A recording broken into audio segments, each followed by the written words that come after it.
Radiant team ban. Yeah. Yep. Ban.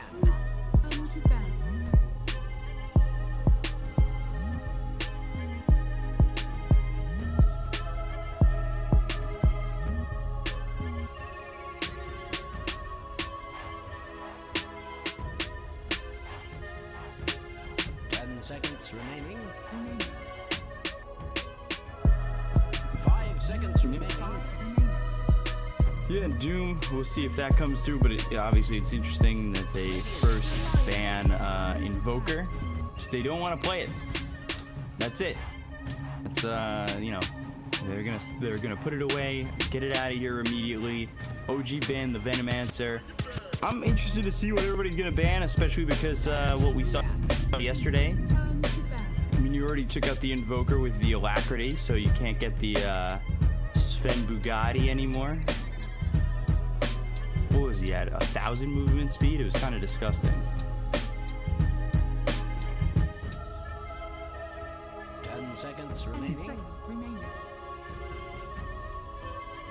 5 seconds remaining.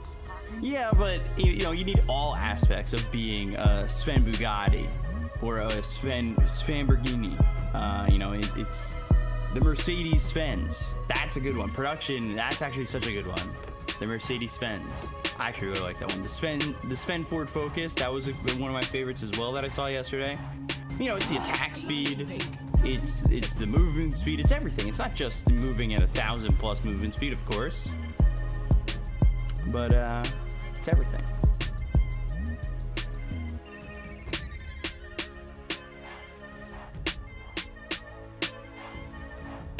Seconds remaining. 5 seconds remaining.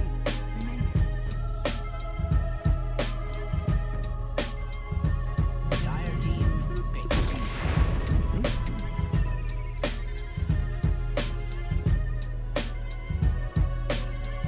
No 3 or 4. I mean, unless you really want to just add your own options. But there's that Doom coming out for Alliance. Grimstroke gets picked up for OG. And wow, okay, pretty quick. Get the Undying. So Alliance, Undying, Doom, and Magnus from OG. Wow, they are really running through these picks all of a sudden. It feels like it's coming out quick. And Magnus for OG at least, most likely in the offlane. 10 seconds remaining. I'm a good shooter. I'm a good shooter. 5 seconds remaining. Sure. Mm-hmm.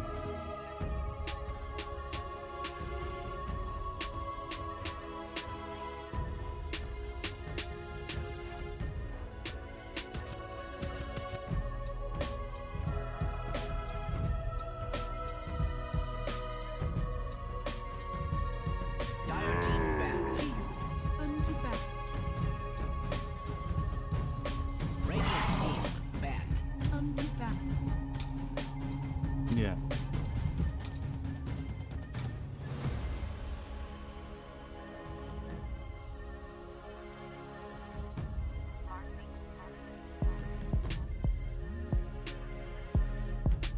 Seconds remaining. 5 seconds remaining. Bands coming out. Morphling, Nature's Prophet.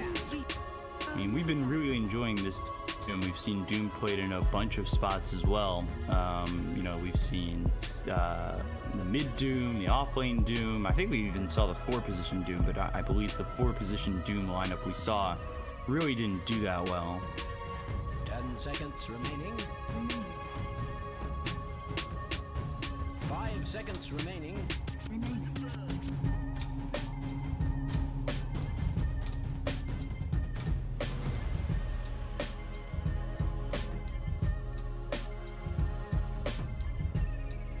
Such a wild game.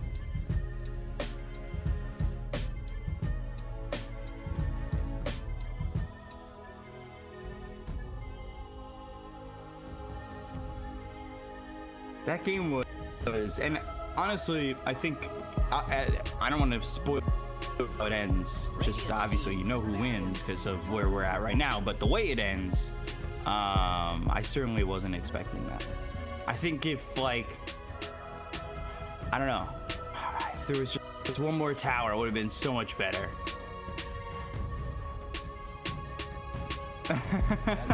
With OG Lions here in the lower bracket final.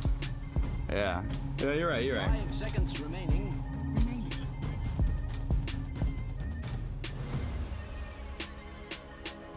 Dire team banned.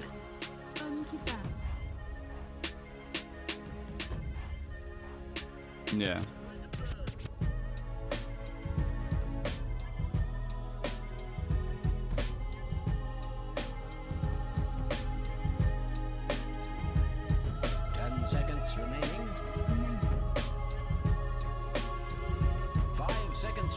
I think the only thing I'd be disappointed in is a 2-0, to be honest. But we've seen good 2-0s. I just don't want there to be a 2-0. I want 3 games. That's all I want.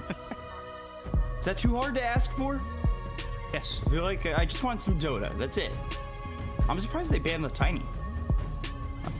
Thompson loves playing this hero mid though. He's really good at it. I assume they could play it 4 as well if they really wanted to. Especially when you get the Empower as well. Tiny with the tree grab, and then getting the Empower on top as well, he would hit like an absolute truck. So I can understand them taking that one out. Because it's a hero that doesn't really care about getting doomed either, I don't think.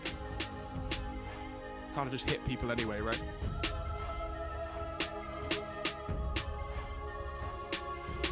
See what this final ban is from OG. I think taking a long time. It's really difficult for them to ban out here, like heroes they think Alliance are going to be playing, because they haven't given away a huge amount of their draft yet. Like a Doom Undying, it's like they're just two strong heroes. You know the Undying is going to be the 5. Doom could be 3 or 4, could even be 2 as well, but it doesn't really feel like a limp hero. So they banned the Void. That was the hero that I was looking forward to seeing this draft. But... There's the Phoenix. So Phoenix was, you know, it can be used in combo with that RP. Get yourself RP into the Supernova. It's been a very good hero here for a bunch of teams. I don't know if it. I mean, I think OG's played it, but they've certainly liked more aggressive heroes for Soxa. Like we've been seeing the Windrunner for him quite a bit. I think a lot of the time OG don't get mag, so I think the Phoenix goes up in value now they have the mag, because they have that BKB piercing stun in the RP to protect the egg. It's really good. And at the moment Alliance don't have any egg hitters either. The laning stage isn't too bad for the Phoenix against Undying. Like, yeah, you're gonna get decayed. Yes, it's annoying, but it can be really difficult for the Undying to ever just run at you and chase you down. That Phoenix having the range to the distance is always nice. I would say I think this Undying's going to do a lot for the first 5 minutes or so, though. It's really difficult for them to pressure that lane as the Mag Phoenix. But the Mag should be able to get at least some farm still. That's... And then, wow, quickly into the jug. That's a Hanskin special, though, isn't it? I mean, he loves playing this... I mean, it's not a Hanskin special, but, like, he loves playing this hero. He's really good at it. And especially when you're playing up against the Mag, against the Grimstroke as well, there's some really nice steals to be had. I think if you... I love the fact that Rubik can precast the lift on the Mag if they have vision on him before he blinks in as well. That lane might be potentially a little bit weak to Rubik up against Jug Grimstroke. You know, this is the combo that we've seen before. You know, you should ink swell the Jug while he spins, and he just absolutely at you. It's so difficult to play against that in the laning stage. So it'll be interesting to see how Alliance approach that, you know, whether they want to try and skip the creep waves a little bit from behind the tier 1, so they don't, you know, have to face up against this Jug Grimstroke where the lane equilibrium is so passive, like it keeps meeting at the same point over and over. And I think you have to try and do something a little bit different in that lane as Alliance. And they also have Jug Magus now as well, so... Yeah. Good. Yeah, they picked up Magnus in that first phase, and then the bans were Nature's Prophet, Phantom Lancer, Tiny. I feel like we see Jug a lot with the Mag, and I'm surprised that they didn't ban it. Now they go into the Spectre here for Alliance. We've seen Spectre quite a bit, has been mostly the drums build recently, not the, you know, Meteor Hammer or anything like 2 out there. I think the Spectre should have a decent lane though, like you were saying, because he has the Undying. But I look at this lineup for Alliance now, and I think they have massive damage issues at like that 15-minute mark. And we've talked about how OG, as a team, love to just run at you at like the 15 to 20-minute mark. And if this Spectre's not ready, then they might really struggle. Like this Mac's going to be really tanky if he has the mech, for example. Like, I don't know how they have the damage to kill Phoenix before he gets the egg off, and they don't have any egg hitters. Like, when the Jug spins as well, they have, like, no physical damage at the moment on Alliance. What was it you said about the Jug yesterday about the spin? Just having that, like, not that free out, but... Yeah, it's the free... How did you put it? Free, like, get out of jail card almost, right? Because at the moment, if he spin TPs at any point in the game, the only way they stop it is with Doom. Like... They can't cancel it any other way at the moment. And it's the same with like Lifestealer Rage and everything as well. So it looks like a really good Jug game. Especially because it has the Mag with the Empower to help scale as well. So we're probably going to see that like drums into Manta build. No need for a Battle Fury or anything this game, which a lot of the Jugs aren't even built anyway. Not a lot of reserve time for Alliance after their main time goes. 11 seconds left on it. We'll see what they take in this final ban. Thinking in their final pick as well. Void Spirit gets banned, as OG are looking most likely for a mid. Bat Rider has been ignored this entire time. I think it's more likely to be picked for OG, I think, but it depends on, because they're both looking for their mid heroes here. I mean, Doom and Mag could both go mid, like theoretically, but I think if you're Alliance here, like you need some like magic damage, you need some burst damage to be able to like at least bridge you through the early game to allow you to take these team fights, and that's why this like Quap and DP have been banned, these early game presence heroes. Now, that's interesting. So Limp has played Weaver before mid, I'm pretty sure, but it could also be Doom mid and then Weaver 3, but that's not what I expected. I think the Weaver's good because it abuses the lack of lockdown that OG have though. Like they only really have RP at the moment, and Soulbind's annoying for Weaver as well, but so that's cool. Nice to see him do something different. The Weaver pick though, it's very odd. I mean, something like Ember looks really good here for OG, I think. Like they have the chains looks really good this game. You have the Empower as well on both the melee cores then. It's a quick hero that allows you to take these early engagements. It's the top some mugs. Okay, it's the concept though that OG want to pick a hero that allows them to fight non-stop, like all the time. There's not going to be a cooldown that OG are waiting on. This Monkey King, right? Like, it's just going to get that pretty power. mobile too. Exactly. Around the map. Yeah. They want to play quick. They want to put the pressure on the Spectre and the Weaver, and like this oh, it is Doom mid. Okay. And then S4's going to play the Weaver offlane. Yeah, and I mean that means you're looking for yourself to get an Ags, or is this like that offlane Ags Weaver? So Weaver's going to be... I mean, Weaver isn't going to die in that lane. You remember we talked about the Grimstroke Jug combo with the Inkswell spin? I mean, Weaver's never going to die to that because he just Sakuchi away, which is nice. I'd love to see how this mid lane goes between Thompson and Limp. Because like we say, Limp's a really good laner, but I feel like Monkey King does well in this matchup. I prefer OG's lineup. I think they have the potential, especially if they come out ahead in the laning stage. I think they can just walk over Alliance.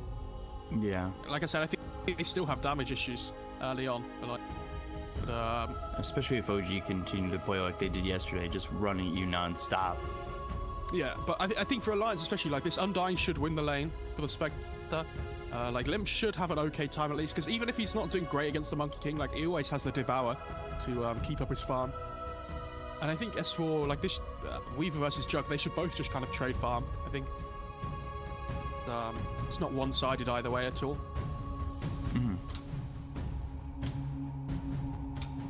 Yeah, I think a lot of this game comes down to the mid matchup. If Monkey King gets going, I don't see a great way of stopping it. Yeah, I think he just runs at you, and you really are in a lot of trouble when they just start moving around the map like this. Because I think they do have this kind of running you lineup where you're using Stroke of Fate, you've got the slow there, if you've got early sixes like RP, Wukong's, like to work with playing the aggro game that they played in yesterday. Should we give the chat the chance to redeem their predictions now that they've seen the draft? Is that the right way to go? Ones or the twos, guys? Ones if you think Alliance is going to win. Twos if you think OG are going to win. There's still the only two options.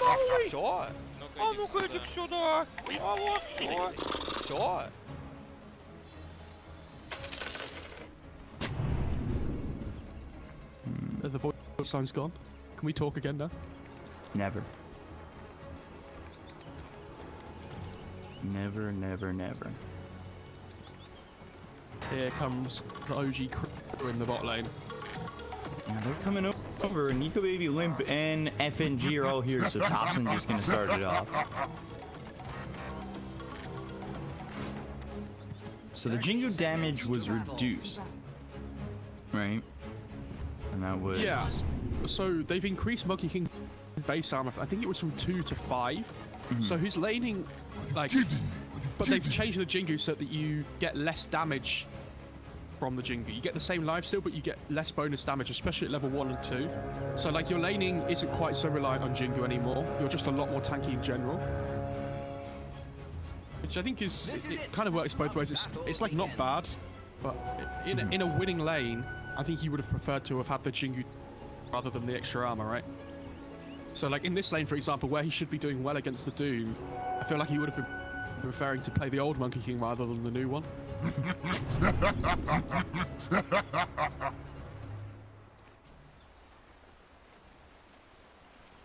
So Nico Baby down here bottom on this Spectre.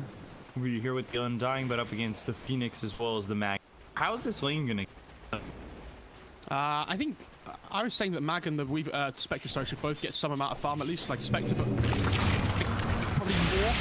Like I think the Undying just makes the lane a little bit harder for OG. And you have to remember, Sax is a strength hero on this Phoenix as well, so the decay's reducing his damage. Oh, this courier. Oh, Seb. What a disaster. No, lets that courier go down. Now he only has 3 tangos, and that's Salve in the grave with the courier. You do have Phoenix's Salve, so your sustain should be okay. FNG, though, doing a very good job of putting the pressure on to these 2 OG heroes.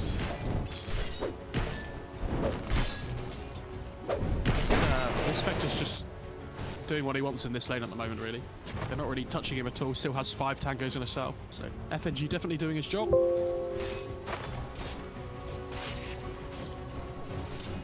Thompson deals back up with that balanced strike, and he's sitting at 7-3 right now, up against this Doom at 5-0. Yeah, the level 3 is when this lane starts to get really difficult for the Doom, because the second point in Jingu makes it really difficult. Because all of a sudden the damage increase goes from 40 to 70 on each Jingu here. Limp manages to board that medium camp as well. Thompson understands he's going to body block it instead. So when you play this mid lane Doom, having this camp available is so important. Camp Devour. I'll be signing autographs. Good job by Thompson. You know, have the awareness to block that camp too, because you don't see that often. Just that step forward, playing that aggressive, and making sure that something as crucial as that camp getting blocked is on your priority list. But look at the denies in the mid lane. Like Thompson has 8 denies already. It's 12-8 to the 8-0 of Doom. Like we talked about with Limp yesterday, it feels like his laning has been the strongest part of his tournament for most of this event. So the fact that Thompson's like making his game really difficult already is not going to be fun for Limp at all. He pushed out of lane for a moment. He's got a Salve. He'll heal up. Would love to not get hit by Saxo while this is going. That's for sure. He comes back over and blocks the camp again. Again, just that awareness.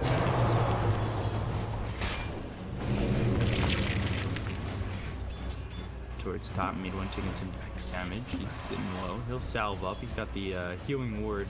Just level 1, level 3. What did you expect? Yeah, they're fine though, like in all 3 lanes on OG. I mean, this bot lane especially is doing much better than I thought it would. Seb's having a really good time. And he doesn't even have a stick against the Undying either.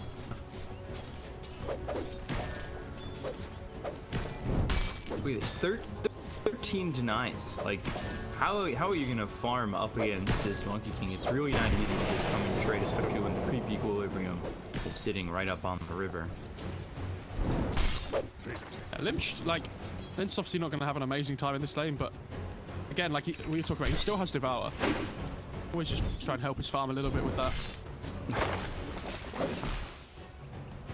Comes over and blocks his camp again, and there's a DD. Limp doesn't have Infernal Blade to slow Thompson down and maybe get in front of him to steal this DD, so now it's all on the Monkey King, and what can they do over mid to take care of Thompson at all? This is so difficult right now. He goes though, the timing might be right. Undying coming over, balanced strike, that puts him at a full health. Hansky makes the rotation.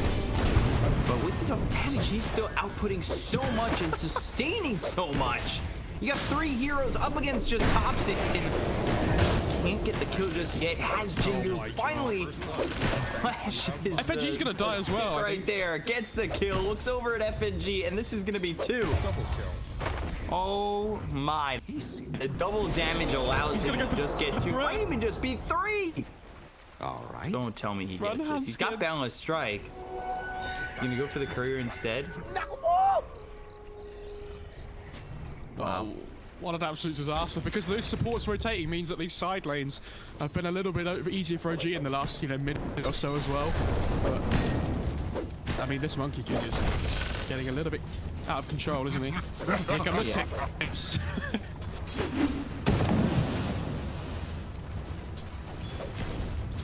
Really quite the aggression coming in from Thompson. Up 2K right now. You take a look at the net worth, and he is leading by so much over this dude. Yeah, but it's not just the network, but the XP as well. Like, he's so far ahead of the Doom here. Hanskin. He's almost 2 levels ahead. He is 2 levels ahead now. Yeah. It's good dice top. Wow. It must have been the spin Inkswell combo, I assume. And you look at this. He's just running down in between the tier 1 and tier 2. Thompson's not stopping. And I think we brought it up yesterday.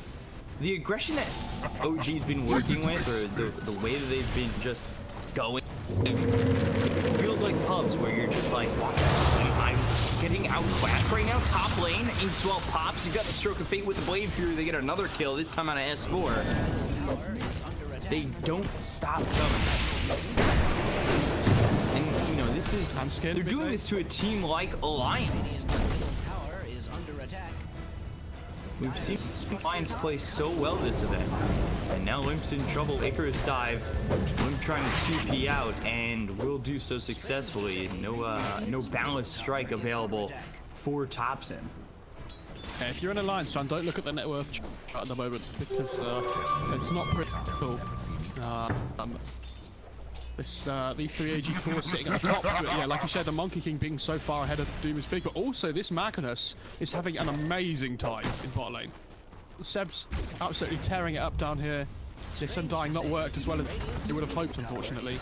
No, FNG even blocks the big camp down in the bot lane to stop mag farming that as well as the lane itself. Inkswell. Now it's just even more of a running kind of style. Now you've got Inkswell. Stroke Fate hits both Hanskin as well as Limp. And you've got the Jindu proccing. Nico even makes the rotation, but I'm not certain what he's expected to do here. You see Thompson getting a little bit low. He just proc the Jingu. He should be okay. Mischief procs the Jingu. Now just needs one more hit. And Balance Strike up in 30. Take what they've got and leave, but I say that Balance Strike comes in. They've got the Dust, S4 forced to run.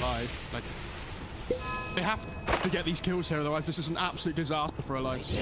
Yeah, they've rotated so many heroes. I don't think No Tail's enough there. Like, they've just given up so much, because now Seb down in this bot lane, with mid one TPing in, they're able to take this tier 1, and then they'll start losing more up on Alliance here. Watson's just finds another kill as well. Yeah, he might even just get S4 too. Comes in, needs one more shot. Limp's coming though. Thompson gets stunned and will eventually die. He gets a little bit overzealous there. Massive kill for Alliance, so they really need to like stop this Monkey King from just walking all over them. So 4K lead just 9 minutes into the game. Yeah, and Jug, has he got his drums finished? And it's, we're not trying to say that this is a one-sided game by any means. We're not trying to just be like, oh, no. OG has been playing this game perfectly, but they really have. And Thompson has been the enabler when it comes to this so far. Just the lane went and what he was able to accomplish within the lane. I mean, especially when that rotation came out and he got 2 kills. It's not just about how well he did in the lane 1v1 against the Doom. It's all the rotations he's being forced out. His other lanes, the pressure gets lifted a little bit. S4 up towards top, uses the RP, gets the kill on S4. No Tail gets credit for that one. They stay too long over the tower. Seb's actually going for that first instead of the mech. So I think he really, because they're so far ahead, I think this blink like rush goes up in value so much more. And F&G's going to go down to tops from here by the looks of it. Yeah. Yeah. So this is what we were talking about within the draft. They're going to run at you. They're going to continue to move forward. They have Inkswell. They have Stroke Big to slow you up. Balance Strike comes in. And, you know, those are only a couple of things here that they have to do inside of Alliance. They're going to run down No-Tail. So they at least get that. Nico gets credit for that kill. And he's sitting top of the net worth for Alliance. So, you know, he's trying to do everything he can to come back. But like we said, there's so many tools for OG to just keep running at you. I like Nico Baby's iron build that he's going for these drums. He has to be able to try and take these fights early on. He gets killed off by S4, so a couple of good pickups there for Alliance. Is exactly what they need. The fact is 10 minutes into the game, Satch's still level 4 is a little bit of a worry for OG. Like, these supports are... I think No-Tail just took the tome. So he's the one that's level 6. Oh, no, okay, no, it's still in base. No-Tail's level 6 or that. So. Okay, so that's not too bad. So the Phoenix is going to be able to get level 6 off that. But yeah, it's really close now. It'd be interesting to see when it comes out from the mag, like this first big rotation they make with the egg RP play. He's a bunch of gold off now. Yeah, it's a little bit different from Seb than we've been seeing. You know, usually he'll forego the Blink Dagger for a couple of items. And then he'll go Blink. But it feels as though he needs to on. He goes to 9 mid tier 1 though, which is nice. Phoenix hits level 6 though. There's that Blink Dagger. It has to be delivered, and then if they fight with the first Blink RP, the lines are careful. Fire's top tower has fallen. So S4 has this diffusal blade queued up. He's just bought the first Blade of Alacrity. I mean, it's okay, but like, I don't see it massively impacting this game. They do need a little bit more damage, so the diffusal blade's nice. Like we talked about in the draft, they had damage issues, but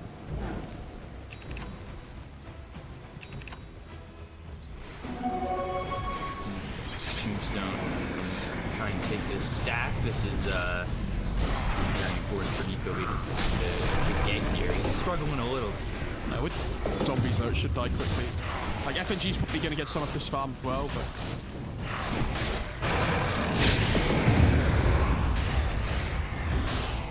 it's a big net worth swing for Alliance taking this ancient stack. Yeah. I think they should be happy that this has been like uncontested so far from OG. Unfortunately, FNG seems to be getting a lot of the last hits, but never mind. Problem is, as they're taking it, here come OG, and they're gonna lay down some vision, take that last ancient, and Seb's setting up to just blink in and have that RP. I don't know if they've seen the blink. I don't know if he's shown it, but I'm gonna assume he has it. Bot lane. Oh, he TP's away. I'll be signing autographs out front. In fact, I think that was that the first taunt in this game. I think it maybe might be the second, but like whatever one it is, like the fact you use this so early and don't get anything for it is an absolute disaster.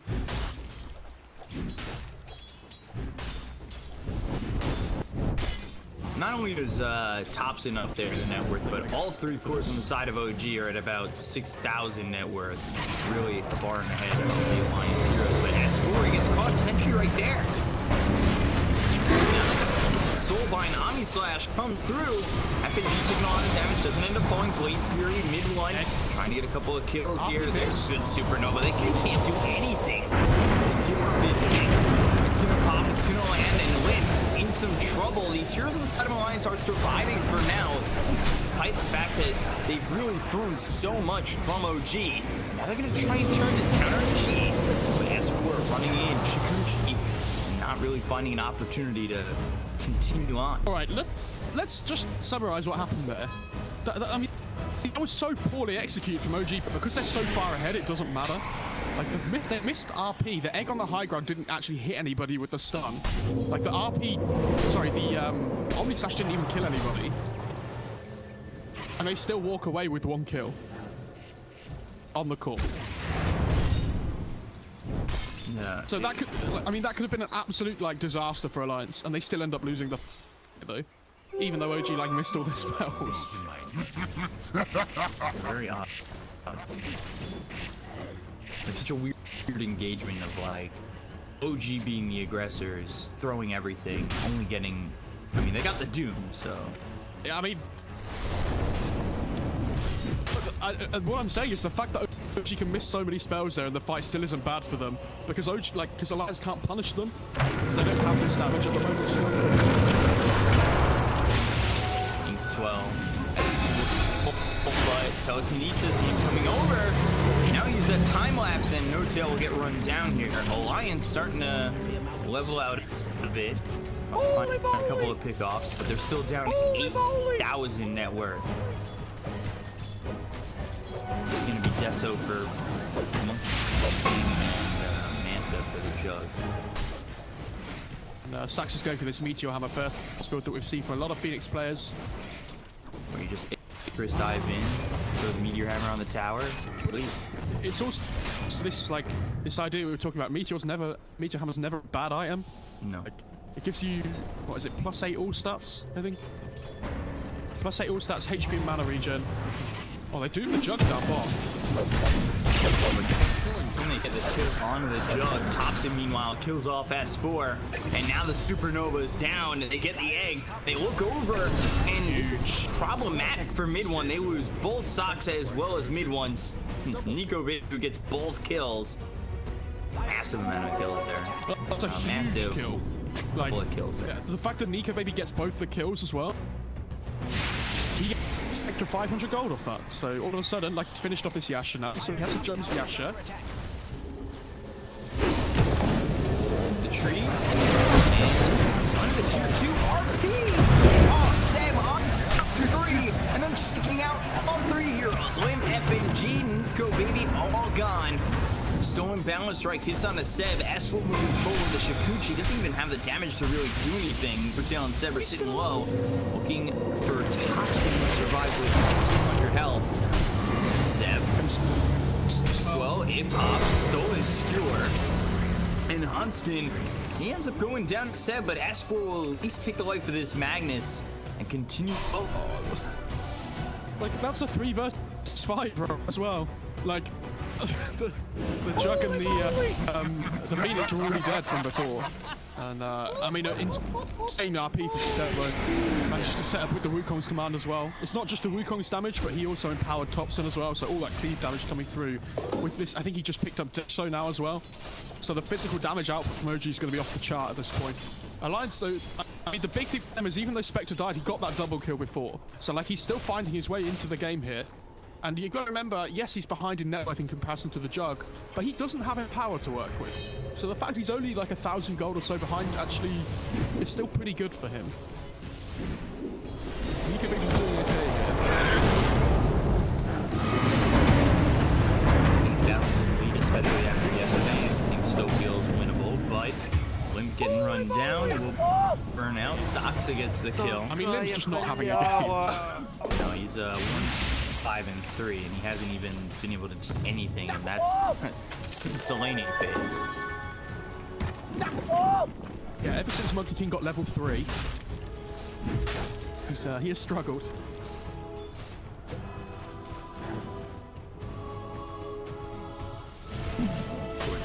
Top. They're going to jerk to the Roche though. They don't have Haunt up for 20 seconds on Alliance, so it's a little bit of a difficult one. Tombstone comes down, trying to get away from the pin. And he can't get the time lapse off as he's silenced thanks to the Phantom's Embrace of No Tail.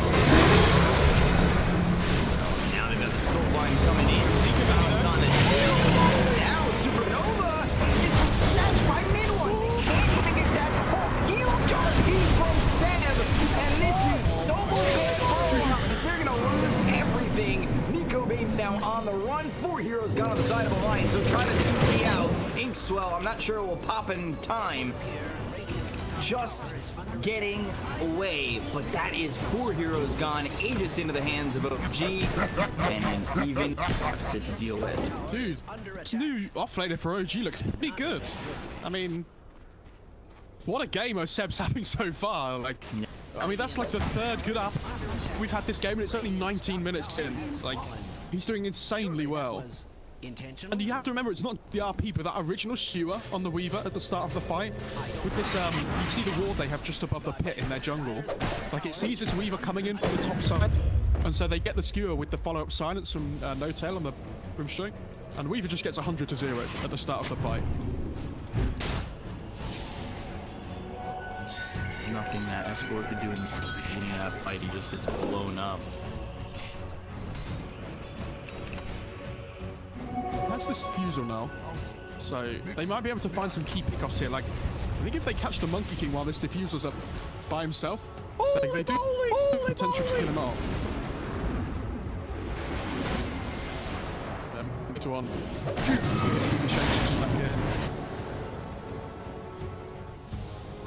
She's going for the Scardy next. Okay, I'm surprised. I thought he was going to go a bit instead.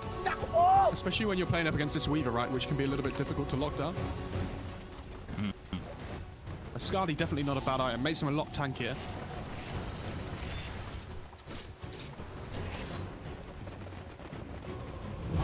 Okay, lead. Yeah, it's just, like we said, he's really not having a game.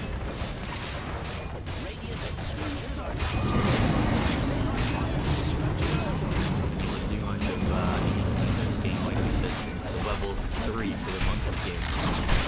Fell behind by 2 levels in laning phase, and things have gone worse. Get through his side Meteor Hammer onto the tier 3 tower. Blink Dagger picked up for Link. That's basically all he's got. Yeah, like Healing Wall goes down here. How are they supposed to kill this Healing Wall? The only way they can do it is if Weaver goes in and like Sakuchi's in to try and kill it, but then he probably dies away, like straight away. That's what he does.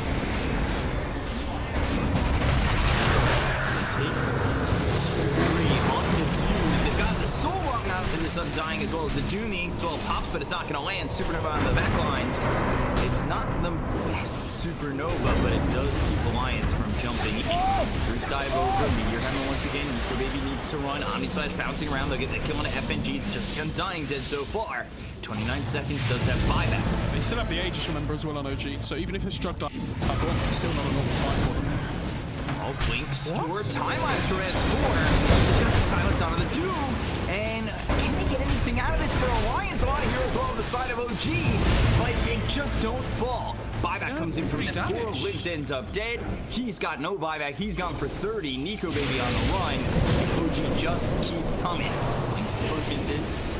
Silver tops in top. And telekinesis, he'll end up dead. 50 seconds without buyback. It's caught by himself up towards top. I'm not sure what Thompson's doing over there, but they're going to take the mid-racks anyway.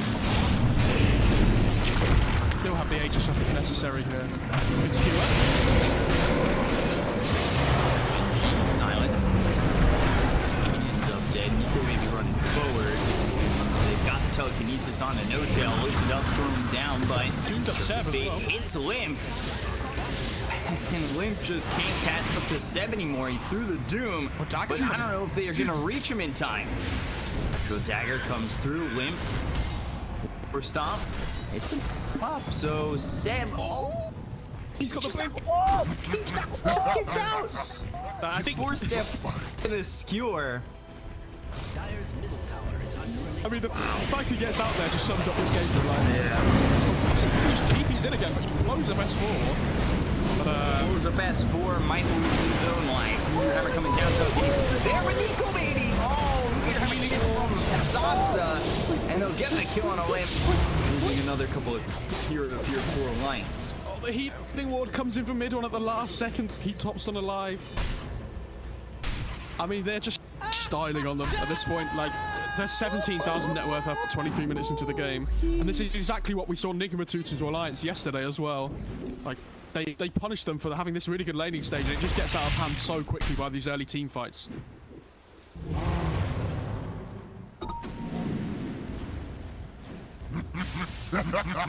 Go towards bottom and look to take this tier 2.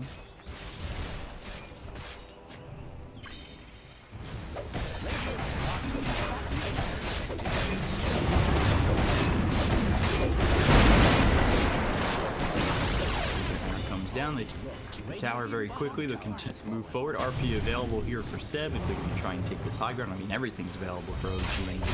We have one bad RP from Seb. Other than that, he's been really on point. Not only the RPs, but the swords too. Blink Warstomp, they've got the lockdown on OG, but there's no follow-up damage. Swords coming in from the Hanskin, and he's dusted, so he needs to lead. And this is what I was saying about the diffuser though. Like, it gives them this damage, but because they're so far behind, it just doesn't do anything. Like, they can't get the damage off.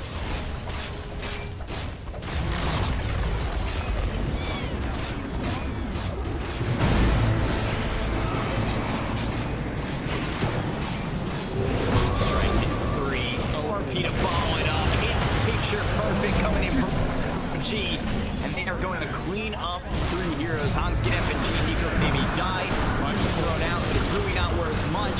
Limp ends up falling. Buyback from Baby Supernova down. That's going to pop and hit on S4, but GG's already called. OG will take game 1 in the lower bracket final. Yeah, it was about as much a stomp as it was in game 2 and 3 yesterday for Alliance, unfortunately. I know we talked about a lot about OG about that game, but they did play so well, right? But probably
We felt like that they just dominated game one.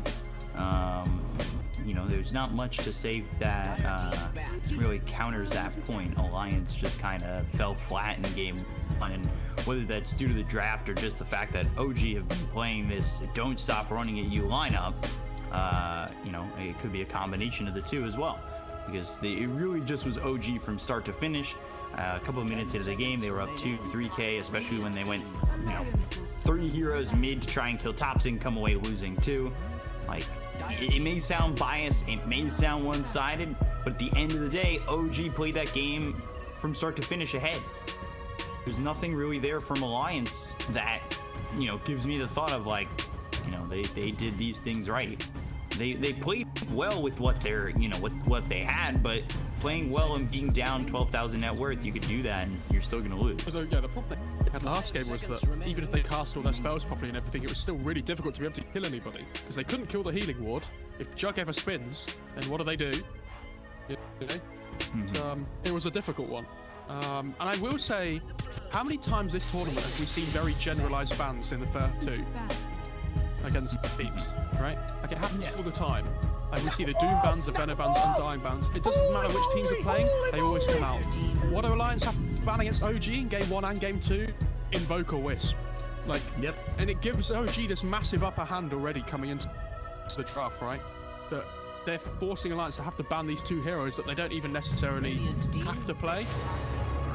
There's that Grimstroke again, and they're constantly going to this Grimstroke pick 1 time and time again. I know you have to ban that Invoker. Like, there's so many things here that feel so good for the side of OG that you have to ban, and you know, you're giving up things that No-Tail hasn't had this banned once yet, and he seems to just be spamming this hero through this event. But it's pick your poison. You know, we've talked about it all event. There's 2 bans. You're gonna ban Grimstroke phase 1 against OG? If you do, it feels pretty crazy, but if you don't, they're gonna first pick it anyway.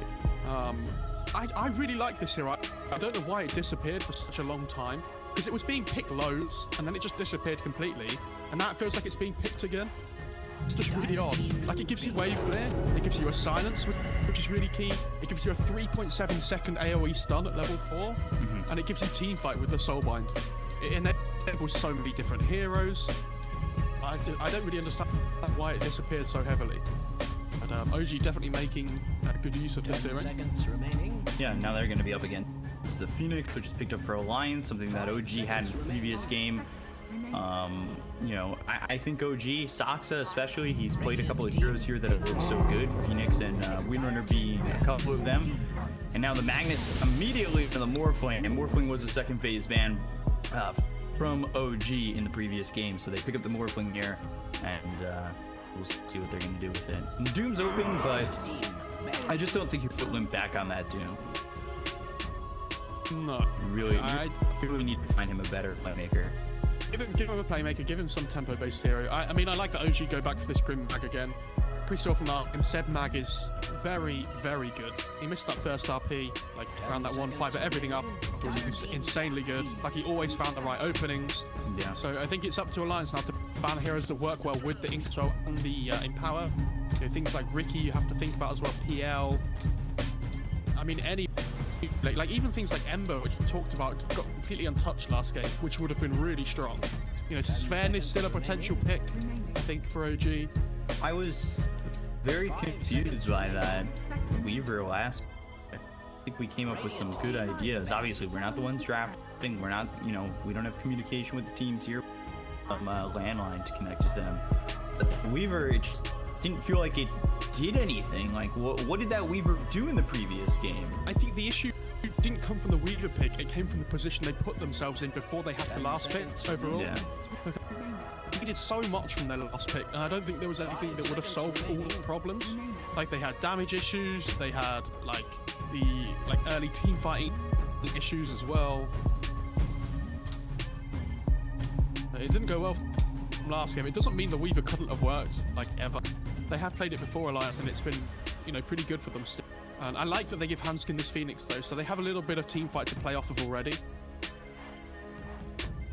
I'd be interested to see what they pick for FNG though, because I would assume this is going to be a Nico Baby Morphling, but it could still be Limp as well. Yeah. And I want to know what they want to pair with the Morphling in the laning stage if they put it as the position one. Great ban by Alliance. This Lion is something that we've not seen a huge amount of from a lot of teams. But when Alliance feel like they need a little bit of lockdown, this is like their position 4 hero, the Lion. So when you're playing up against this Morph, you obviously know you're going to want a little bit of catch, at least. 5 seconds remaining. And something Rangers still in the pool if you want to go for it, but it's not as reliable as the Lion. Yeah, for sure. I'm thinking about what FNG is going to play. I'm taking a look at his previous games, or taking a look at the previous games for Alliance. They've gone to the Enchantress. Of course, they've gone to the Undying quite a bit. And, you know, Bane is still one of those supports that I think is very popular right now. That is very good. I think Enchantress could be an interesting one because the Purge is really good against the Empower and the Inkswell. It takes them both off. So if you purge off the Inkswell, whatever duration it's got through of the effectively already, that's when it explodes. So if you purge off halfway through the duration, it'll do like a 1.5 second stun ish, instead of the whole duration when it would have exploded at the end. I hope that makes sense. I feel like I didn't explain it very well. I understood you. I got you. Twitch chat are pretty smart people, so they'll get it. For the most part, you know. Whoa. Twitch chat are always smart people. They never lie. Always Never positive. Lie. Always positive. I mean, they were telling the truth. I like tell the truth. I like the AM bad as well. Really good. There's Bane. Pretty good match against the Morphling. Bane's the solid choice, the safe one. Yeah. Such a strong laning support hero. Yeah. We've seen Bane's just be like very strong. Nightmare, the right click, and then like it's Brain Sap and Feeble is what we've been seeing level 1 to level 2. 5 seconds remaining. So you have the instant lift available for the Morphling, and it's also a pretty easy feast still.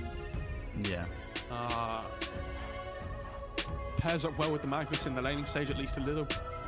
My only problem then would be that they don't really have a Vessel buyer necessarily in their 3-4-5, which might be a bit of an issue.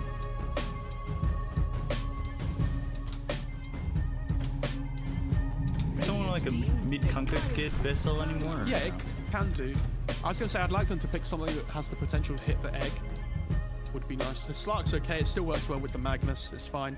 It's okay against Morphling as well, because if you ever pounce him, he can't waveform away. It works well with the Grimstroke as well, like kill potential. 10 seconds remaining. I wonder if Slark goes for this like diffusal build blade this game, because I know Mid One has historically liked it, but he might feel like he needs some like a little bit more tankiness instead. Like we've seen halberds from Slarks this tournament so far. He might even just go like S and Y potentially. The Dark Pack's obviously really good up against the Bane as well. Be difficult to get Bean scripts off. And I think let's need something else to like lane up with the Phoenix here and protect the egg. And it needs to be able to lane against the Slark relatively well too. I'm not sure if there's a hero that does both. I think what they can go for. The Lina is still available. Would you want that if you're Alliance? I think Gives you want to give lockdown, burst damage is always nice. I think you want to give Limp last pick. They have last pick in the draft, which they didn't before. Some we're locked in. Sand King gets picked up. We've seen some good Sand King games. Could be your blink initiator as time goes by, of course, or will be your blink initiator as time goes by, not if. That's a pretty solid pick because we talked about they need something that protects the egg but also lanes against Slark, and I didn't think there was any that does both. But Sand King's probably your best bet because you have that stun to protect the egg, but also like you have the Sandstorm in the laning stage to at least kind of protect yourself. Like Caustic's a really good ability at the moment as well up against the Slark to try and pressure him in the laning stage.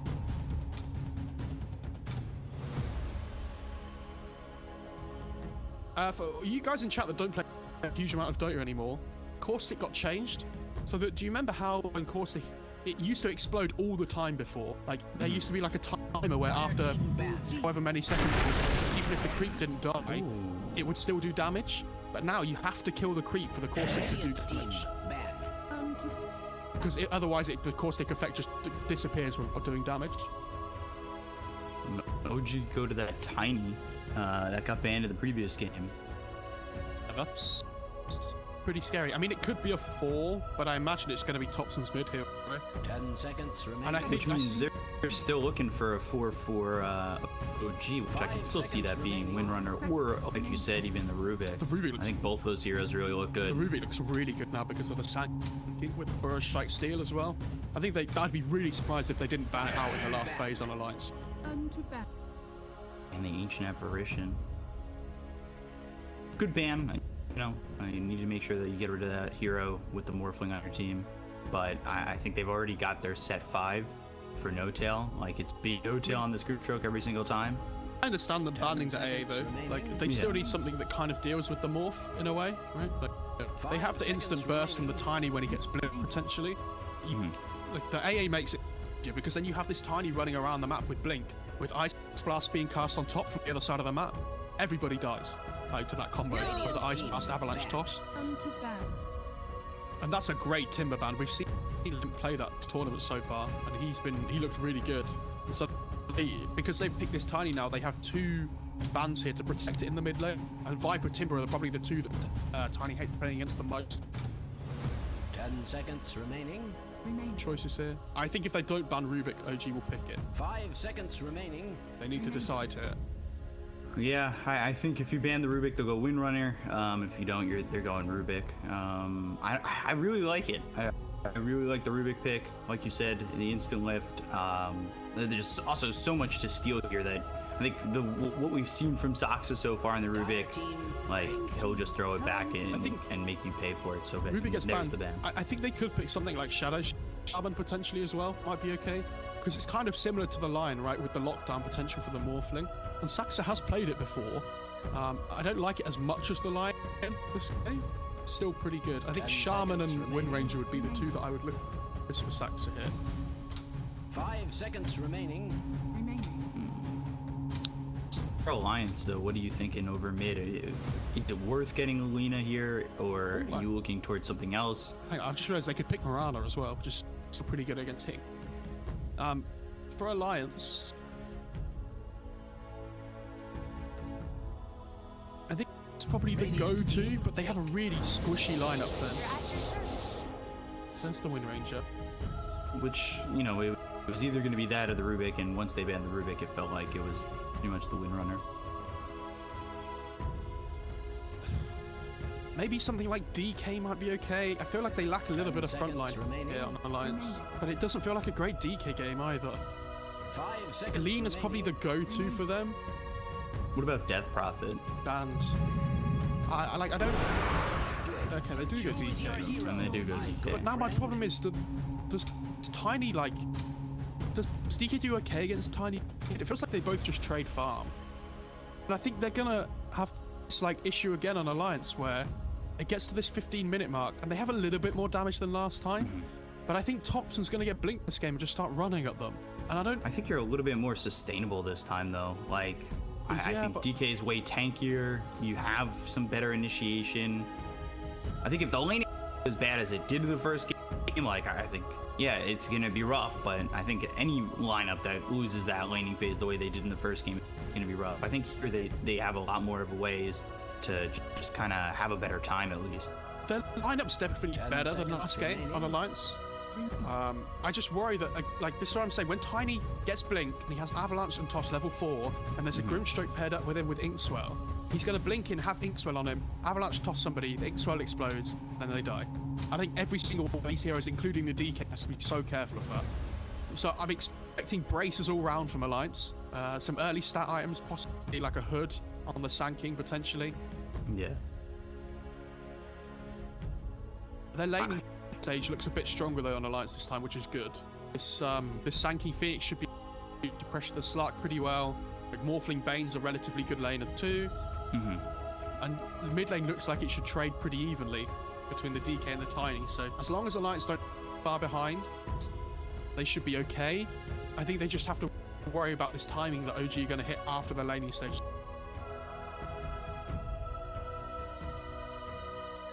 I mean, I definitely like Alliance's lineup better this time. Not better than OG's, but better overall. Like, it just felt like such a lackluster lineup in the previous game. So I'm hoping that they come out a little bit better. Obviously, we both want to see Game 3. And I really do think they're skilled enough to make it happen. I don't think that... obviously, last game is going to... I think they have a lot better opportunity with this lineup to make something happen. You really should. I'm gonna say the same about Fly to Moon yesterday. When Fly to Moon got beaten in Game 1 by OG really hard, I said that if Fly to Moon lost Game 2 in the same kind of way, I would be so disappointed.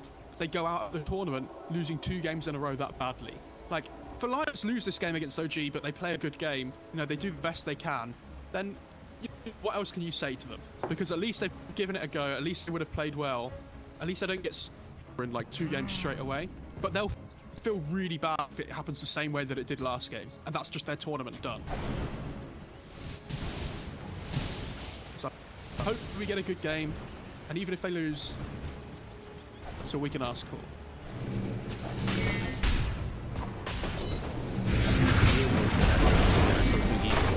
But you take a look, Nuka Baby Bottom already in trouble, but they get the kill on a Saksa, so first blood already here for Alliance. Spain's gonna, and they might even get more. Seb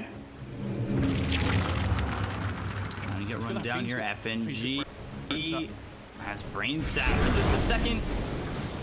Oh, breathe fire, not gonna be enough. You just can't get the kill on a Seb.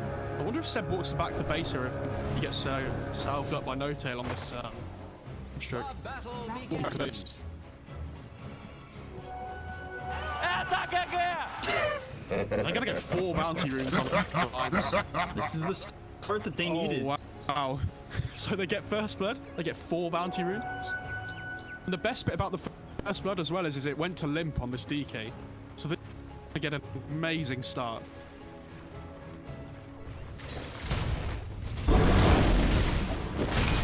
This should be terrible against Upton though on this Tiny. Like, I think Limp should just be a lot more secure here in just getting his own farm than he was in Game 1. That was very tough for him.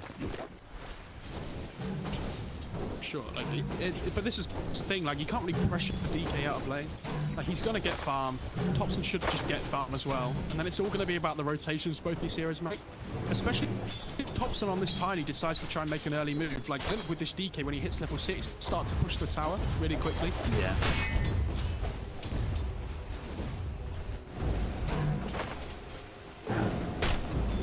Two to the 4 and 1. It was a lot more denies previously. There with the toss, Thompson does get a deny on the range reveal. Tail on mid 1 up towards top. Mid 1 continuing to farm pretty much uncontested. He's in 5 and 2, but Baby 6 and 0. So, you know, both carries having a good time so far. Seb's come back into the lane. He's got himself a salve. He's sitting about half health. So we saw him get pushed all the way back. Goes down to half health once again, and we'll see if Alliance can take advantage of this. FNG level 2 just the Enfeeble. So that's what we were talking about. You know, bring that through, Enfeeble on the Seb. And he pops that south. So now he's out of region. The only lane that's struggling a little bit at the moment for Alliance is his top lane. And we'll see OG have done exactly the same thing as they've done like so far this tournament. In the sense they don't want to let this Sand King Phoenix get level 2 first. before they do on their pair. So they push the lane in really hard, and then they try and pull the small camp. Unfortunately, No-Tail seems to have missed the pull. So, not all gone to a for OG here, but definitely not looking too bad for them.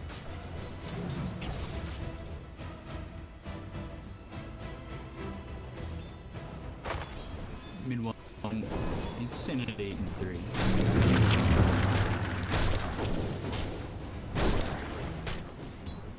No, he's not having the absolute domination that I think Nico Baby's having over towards bottom 15-1. It's the Bane effect, isn't it? Like, yeah. This hero is so good at just securing lanes. This is what Undying was supposed to do last game, but Bane seems to be doing a little bit better of a job. I take no pleasure in informing you that Dyer's courier has been slain. It's Courier then over mid. Link having a much better time. Retaliation. This is compared to last game. It must feel like he's actually playing Dota. Yes. I mean, I get to actually play some Dota here this time for Limp. I'm not getting beat at level 3. Actually surviving. I mean, that's what 17-6. That's what DK's so good at, right? No matter the matchup, or like nearly all of them, DK's at least going to get something from the lane. You tend to just trade farm in almost every single matchup. Like Lenas, Pucks, whatever.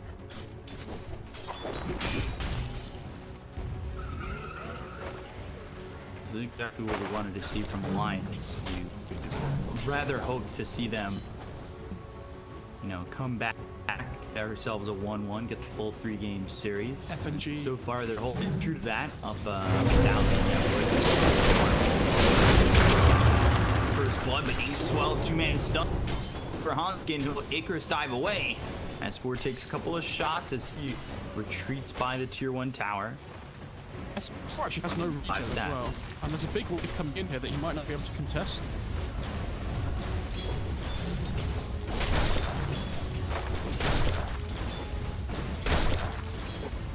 So is Limp immediately looking to rotate once he hits that level 6? No. Limp just wants to farm. Like, why would he need to rotate this game, right? Like, his bot lane's going really well. It's up to him to, like, let Tiny make the first rotation and then just, like, hit his tower. Yeah. So let him leave, take the tier 1 tower, close the map, and work from there, basically. We might not even come now, like, catapult wave mid. Because if you come at the same time that Limp's about to hit level 6 here, it can really put some pressure on this Tiny.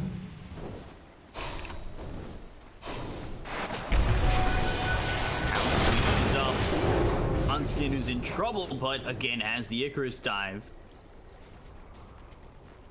He stays out of the hands of mid one. Mid one unable to get a kill and continuing to just farm up is the side of Alliance, and they still lead by about 1,000 net worth.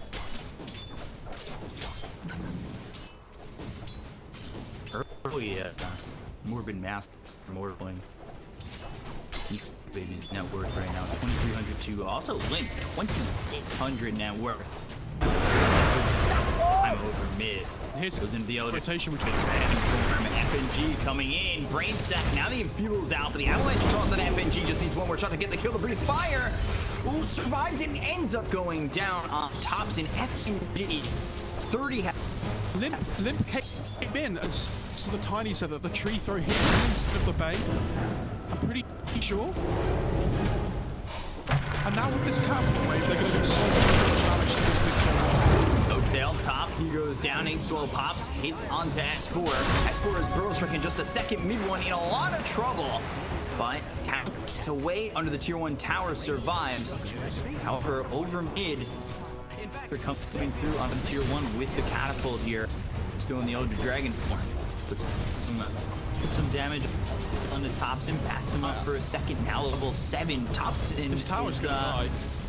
Like, Sax is coming over, but I think he's too late. This laning stage has gone so well for Alliance. Yeah. Thompson's basically experiencing what Limp did in the first game. Not as devastatingly, but close.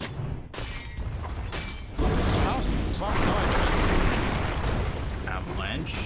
The toss. It's the tower. They're gonna rotate. They'll bring this one in. Bounce reaches. They might might get the kill on a DK body block from Thompson. Toss in 2 seconds. Thompson is tossed in 2 seconds, getting under the tower, but rotating. There's the toss, Dark Pack, one more shot, it's the kill. I think if anybody rotates earlier, they probably get Thompson. Nico, he comes in, but he's not going to find Thompson just yet. Can you catch him? Spirit's hitting. Maybe trying to bait him with the FNG. Okay. It's the brain sap gets the kill. What why S4 wasn't coming over there? FNG manages to sneak around behind and finish the kill instead. So after making a rotation towards mid, Nico Baby doesn't get the kill on the top, so they're just going to swap the lanes up. So they'll send S4 toward bottom. He'll farm up against Seb. You've got Nico Baby farming top. A 2,000 worth lead for the side of Alliance, and Limp having a much better read. But if you hear game 1, you saw how he just didn't get to play the game at all. The one thing I will say though, with this morphing rotation to mid lane, it means Seb on this Magnus was able to farm bot for a little bit at least. So even though it wasn't great for OG overall, they still got a little something in return.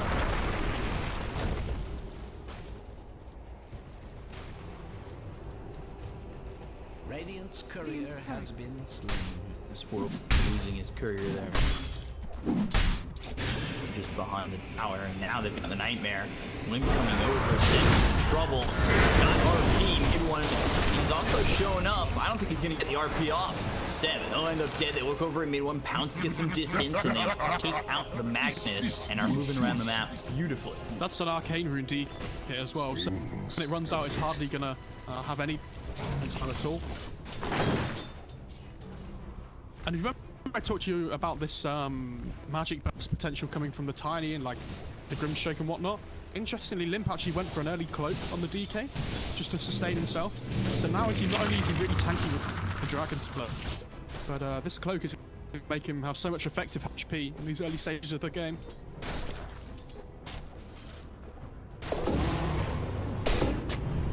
And shield fading Broach. On Sasha. We've got 4 heroes down here for the side of OG. They're going to play this aggressively. The vision though, with this observer, that's going to spot out, I believe, all 4 of them. Ping it and stay no because of the Slark vision, right? With the Shadow Dance that there's going to a ward just drop there. Yeah. Central vision. But they do back a couple of these heroes off. By the way, they're just letting Nico Baby top do whatever he wants. Take a look over mid, Limp, moving over towards Thompson with Hanskin nearby. Nobody else coming through actually towards the bottom where No Tail and Midone are. Alex Lucius with the Inkswell. They've got the silence onto the Bane, but S4, he's here to protect his support. And they won't commit any further than the pounce as well as the Inkswell. Meanwhile, though, Avalanche as well as the toss gets into Hanskin. They'll get the kill on a Phoenix as Thompson coming through the jungle to get that kill and grab the bounty room. It seems this play reminds me of True Sight. You remember when Thompson used to just run through the jungle and just start killing people one by one in the TI final last? I feel like I'm watching an action replay here.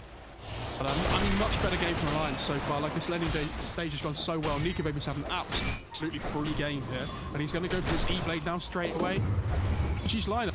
Like, this Grimshake and Windrange will just die from 100 to 0 with the E-Blade into shotgun. With the adaptive strike.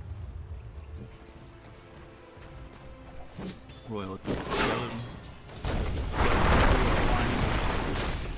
Put on the DK and put him to the Morphling. I don't know if DK definitely needed that. They could have done like Sand King with it. He probably doesn't, but like it's still nice.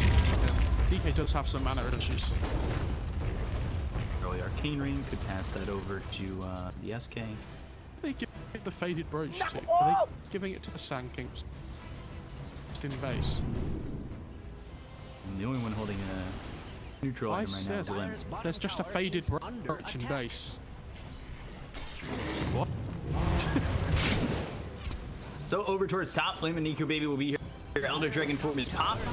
And they rotate to try and defend this. They've got 4 heroes towards mid, and no just camped towards bottom. The big thing for OG now this game is that they have this big ancient stack on the bottom half of the map here that they need to just try and take it and protect. if they don't, if Alliance come in and take this, they're going to be like in such a massive position this game. Yeah, I don't. They're wise to it yet. They don't. I don't think they know it's there. The Slack needs the recovery ancient farm really badly here.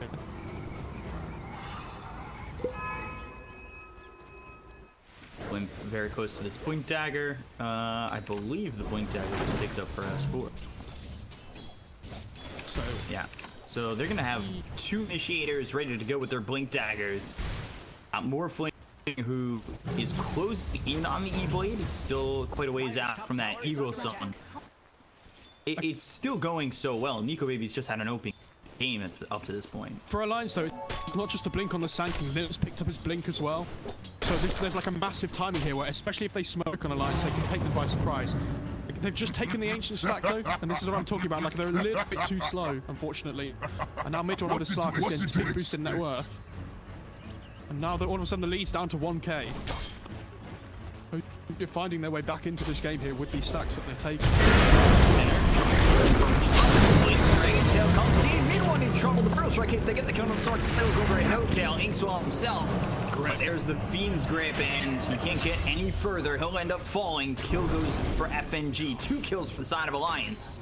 And they show off those blink daggers. I believe, you know, both of them getting debut right there without the knowledge of OG knowing that they had them. Seb, he gets the Burrow Strike. S4 moving forward. He's within the Sandstorm, not going to continue to chase. He doesn't have a lot of mana at the moment. RP committed on S4. He's the Shackle, power shot, everything getting thrown at S4 for his aggression. So they get the kill to the Sand King, maybe a little bit too far forward. They're going to TP towards bottom to try and save the tier 1. Sox is here within the Elder Dragon form. Rotation starting to come out from OG.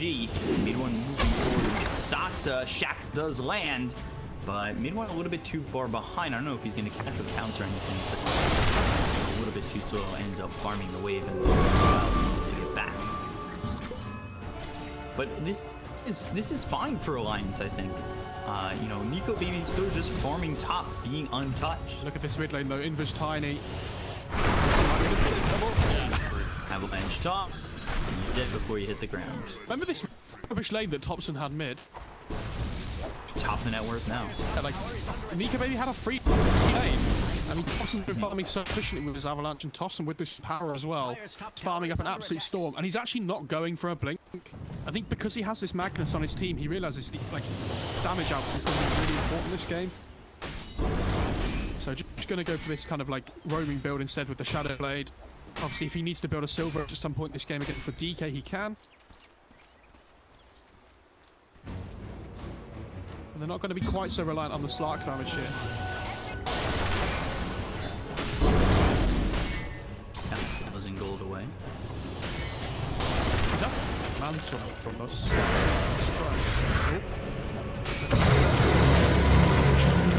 Soul Blind as well as Venom's Embrace, so he gets the silence out onto 2. Inkswell pops, so both of them will be stuffed up. S4's will convert the kill if need be.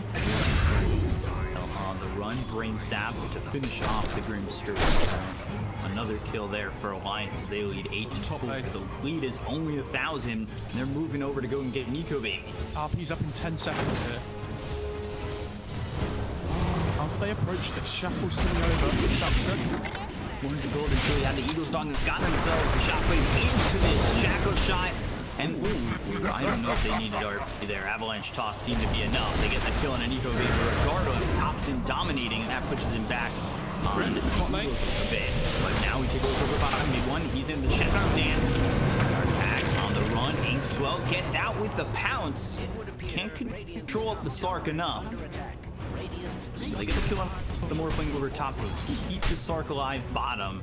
OG to sustain the tide. He gets spotted. The kick limp with another. This tier on top just dies in like 5 to the tiny in power with the tree grab. I mean, that's insane. But, yeah, big kill on the Morph. And the fact that the Slark survives in the bot lane is huge for OG. You know, he has this Yasha now as well, so he's just going to be able to keep farming here. But nice pick up from Alliance onto No Turtle. But if anybody's going to die, OG will be happy with that one. How close is Tiny to the Shadow Blade? Oh, he's almost there. For DK. He's almost there. Because of this Echo Saber that he built before, he had to rush the Silver Edge.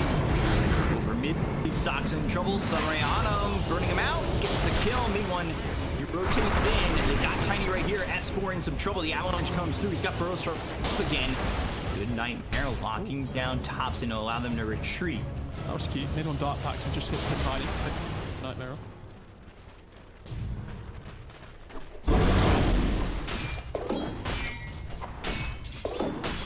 That's 2,000 gold. Courier going to the secret shop. We'll pick up the Eagle song for Go Baby. He'll have the E-Blade, at which point we'll see him join these fights potentially. Okay, so they have the E-Blade on the Morphling, but they also have the Blink on the Mag for OG.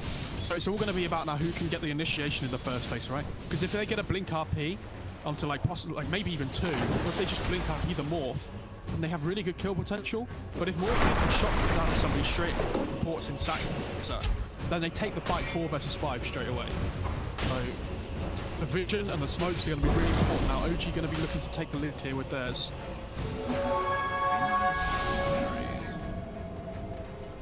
Or kind of smells that something might be up. Well positioned within the trees. Breaks the smoke, has the observer where it spots Seb, S4. Gets spotted, dusted up. Avalanche comes in as well as the toss. They don't get the kill just yet. Now the Ink Sword will pop. They'll finally finish off S4, but look, it's going to auto death the RP. It's a full-on win. Seb in some trouble. Good skewer. Honestly, look at the Average stuff. They've got themselves the Supernova, and now OG are in a lot of trouble. Thompson on the run, no tail dies, so does Seb. Can they get this Tiny out? Thompson invis for the moment with this Shadow Blade, and Nico Baby trying to search for him. It's a 2-for-1. They took out S4, but they lose Seb and No Tail. The RP not on point. Yeah, I have no idea what cancelled his blink there, but if he'd have RP onto the Morph the DK, that fight's completely different, right? Unfortunately, it might have been a Fire Spirit or something, I don't know. A huge fight for Alliance. That could have been an absolute disaster for them, especially with the sacking dying relatively early. But they find a way of turning it around, even without the Fiend Script being cast at all because of the skewer from Seb. It looked like Hanskin was looking for a better position for that Supernova, and it actually ended up in a fine position after he got hit, I think during his Icarus dive with the skewer.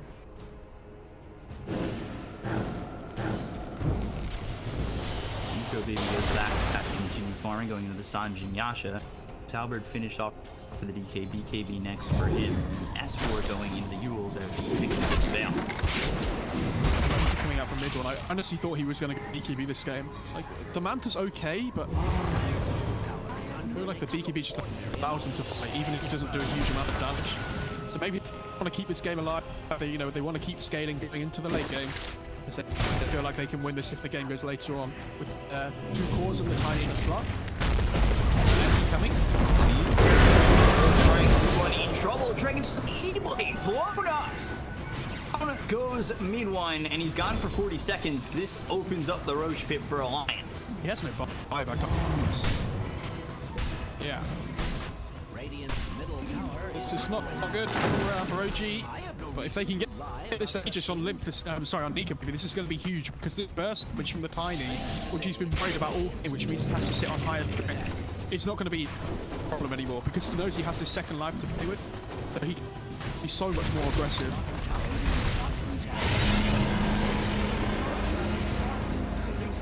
That's he's towards bottom, wanting to defend this tier 1 tower. They've got the Aegis now on Nico Baby. That's I have to. Yeah, I feel like if they win this game Alliance, they'll look back at that moment and think, okay, this was such a big turning point for us. They'll just stand behind the tier 1, see the TP's coming in, and they're just gonna get out of that. They're gonna potentially smoke for this. Okay.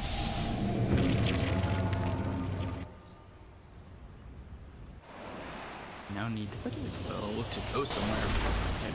They know that Alliance has set up bot. They want Nico Baby on this Morphling by the looks of it, but they're just gonna miss him. He's farming this top side of the map, which he was, but they're just slightly too slow. So by now, Nico Baby started to head down towards bot to farm with the rest of his team, or at least within touching distance. And the smoke's gonna win. Wild Limp continue to farm up towards bottom. push out this lane as well. I don't mean to be alarmist, but They just certainly gives the Lions some time to continue to farm, get these next items out there. PKB for DK. And like I said, the SNY more playing. under attack. They could really do with this blink on Sixer, I think, on the Wind Ranger, because they struggle to get into fights at the moment. Obviously, you have blink RP, but you don't really want that to be your main course of initiation. Like, you want Saxa to go in first, and then this RP to be some form of counter initiation. Even with Steedy, it's going to start slapping. Over DK, Inkswell, not going to land Fiend's Grip out of Thompson. They've got the control set coming over. Does have RP available, but won't go to save his mid. Thompson ends up dead. 4 times sweeping out for Nico. They're going to grab the tier 2 tower. They might even look for something more. That's the proper term for it, and I believe it is. Let's see if they press and go into the high. I think they can kind of tap away at it a little bit. They need to try and force water in the back, especially this slot. Oh, Jesus. No doubt getting shotgun down. In their own base. They have plenty skewer here for Limp if they feel like they can get something. Oh. Properly. Now, Jackal in. See, he wants it over the middle. He's on him with the E-Blade. Pop the Slaughter for 50 seconds. He has buyback. Burst right now hits on a set. They'll buyback on Windlung. And now they really need to make something happen, but they're going to lose this mag, and they don't have buyback on Seb. So now your RP is out of the picture, and it looks like OG's opportunity to stay this tier 3 is out of the picture. Wait going forward once again. Down the strike, but they got check onto the swinging so the barrel strike from S4. That's the single ball. Now, out of dance, we will try to retreat, but they will go over Thompson. He gets away with the adaptive strike. The Icarus dive over from Hanskin. The damage is out onto this Morphling, but he does have the 8. They get the kill on the Thompson. They'll take out the Penny. They will roll because now the barrel strike hits on the Saxa. Down goes Windrunner. Mid one running back. 4 years on the side of OG. They take the bottom tier 3 and will look towards this set of racks. The Lions are just straight about playing them here. Like, they're finding +1s all the time. League maybe turns into the Morphling as well, gets the shackle. Turns into the Wind Ranger, gets the shackle. And Seb, if it's Slark who got on him with the shackle because he uses Blink to go for that skewer play. So there's no RP that can come up to protect the Slark. As soon as he dies there, like, Elias just keep finding the +1s. They get into his die back. They find top as well. Seterax down bottom, tier 2 over mid. Now all of a sudden it's a 12k lead, and it really looks bad for OG. They bought back on mid one. Really just didn't turn into anything. And it feels like without the Slark BKB, they just have no capability to take fights on OG. It's so difficult for him to commit in. Like, it wouldn't have saved his deaths because they've been like instant initiations. But even so, like, they can't force anything. They really struggle with it. And they've got the soul button. Seb, though, holding the RP, finally throws it out, goes on the pain, it's for the DK. They've got themselves the E-Blade, hits the new one. He's getting goes on the Shadow Dance. Now looking over to Hansky. The pounce isn't going to land with the Icarus dive over. Now the Shackle comes through. He's got Supernova in just a second. Won't come up in time. He ends up dead. Wait for him. Lady Epicenter as well as Pro coming through to get the Chrono Saxa. They lose Link. Off the backline, FNG hit with the Inkswell. Thompson's got himself triple kill. And then Nico may be moving forward. He's got himself the Evo. As well as the Icarus dive. One more finishes off Thompson. They get the kill on the Tiny. He's dead for 60 seconds. He does have buyback. But now with the Pro Strike, getting out of these heroes on the side of OG.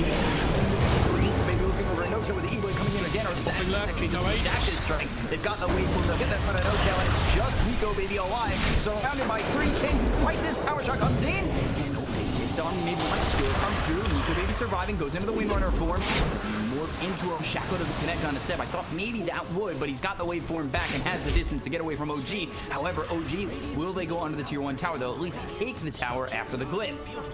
Well, that could have been an absolute disaster for Alliance because the Aegis ran out there just as the rest of his team died. I mean, for OG, but again, like, they've still lost a set of backs from this, right? So overall, like, in the whole moment of the game, it's still not looking great for them, but at least they managed to finally take a good fight because without Slark dying there, he's so close to BKB now. So he's going to feel a lot when he picks that up and gets that online. And Tiny's getting relatively close to his as well, still about, 1,500 gold away or so. And when BKBs come out, if you look at Alliance's lineup, it's so much magic damage. So they just need to try and get to this point now on OG. But I think if you're Alliance, you just look for morphs straight away. Like, you have to try and fight now before they get their BKBs up. At least on like all 3 cores. That cut the net worth lead down from 12K to 9K. Spider Eggs for the Tiny. Does he keep Spider Eggs? Yeah, he might. And he will. Up towards top for Alliance. The tier 2 tower creeps pushing in.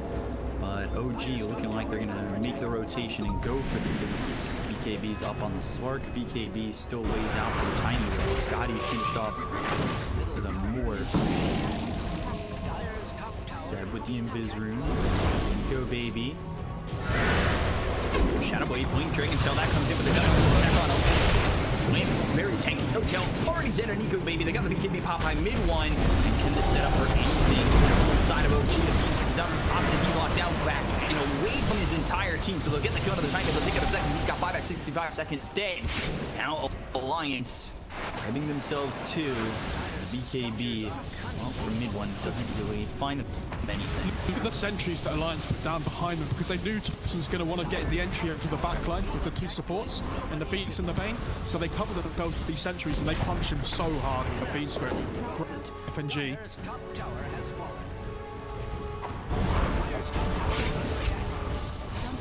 Forward to the tier 3, up towards top. Forward behind the rats. So it doesn't connect. Dragon Tail, Dark Pack didn't get all. Buyback from Thompson. He could be on Slark though. 10 seconds. Disarm on the Slark. 10 seconds for the BKB. Got the RP on a multiple hero. Skewer comes in. Now they've got the soul behind. There was a skewer on the 3. Can they get anything out of this? Wait for him over. FNG, he ends up indicating the top. I look over. They get the kill on that score as well. So Tito's gone on the side of Alliance. They've got themselves Phantom's Embrace on a Nico baby. Baby goes into the Tiny. Now has the BKB, so he can turn his attention over to Nico baby. Away from him, gets the kill on the side. Finds himself a kill on. I know the supports are gone, and so is Thompson, Seb, and anyone. Can they get anything to save the game? They got the stun. Like it, Blue Dragon Tail coming in from Lin, looking over at mid one, gets the kill. Ultra kill for Nico baby. Is he gonna dive into the base to get this rampage? Skewer back, waveform away, Hanskin here, and he's just standing, taunting, upping his items right in front of Seb. There's the E-Blade, there's the Rampage Alliance. They clean up everybody. Nico baby finds himself a Rampage. They don't go GG just yet on OG, but Alliance will go for the tier 4. He gets the death on Nico baby. I don't think they're going to be up in time here on OG. I think that's just the bitter end, unfortunately, for them, but what a game. Seb gonna buy back here. He doesn't have up even 60. Skewer can't find it. And Alliance, they will clean up and finish off game 2 and push us to a full 3-game series. What a, it's like, how much better did they look this game than the first?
5 seconds remaining.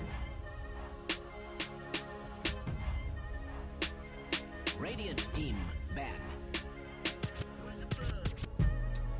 Dire team ban.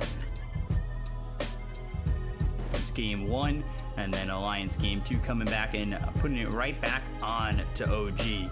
And it looked very one-sided for the most of it. They gave Nico Baby a better time with Bane being played there by FNG. He opened up the lane for Nico Baby quite a bit. And things got went a lot better, especially because Limp got to play some Dota. So, you know, we'll see what we get here in game 3 between these two teams. Immediately in with the Invoker ban and now the Veno ban. And like you said, these OG first bans have been a lot more general than the Alliance bans, where they're directed at like specifically shutting down Topson with Invoker and shutting down mid one with a couple of those other bans. So, something we should talk about here before the draft really starts kicking off. OG won the coin flip here for game 3, so they get last pick overall in the draft.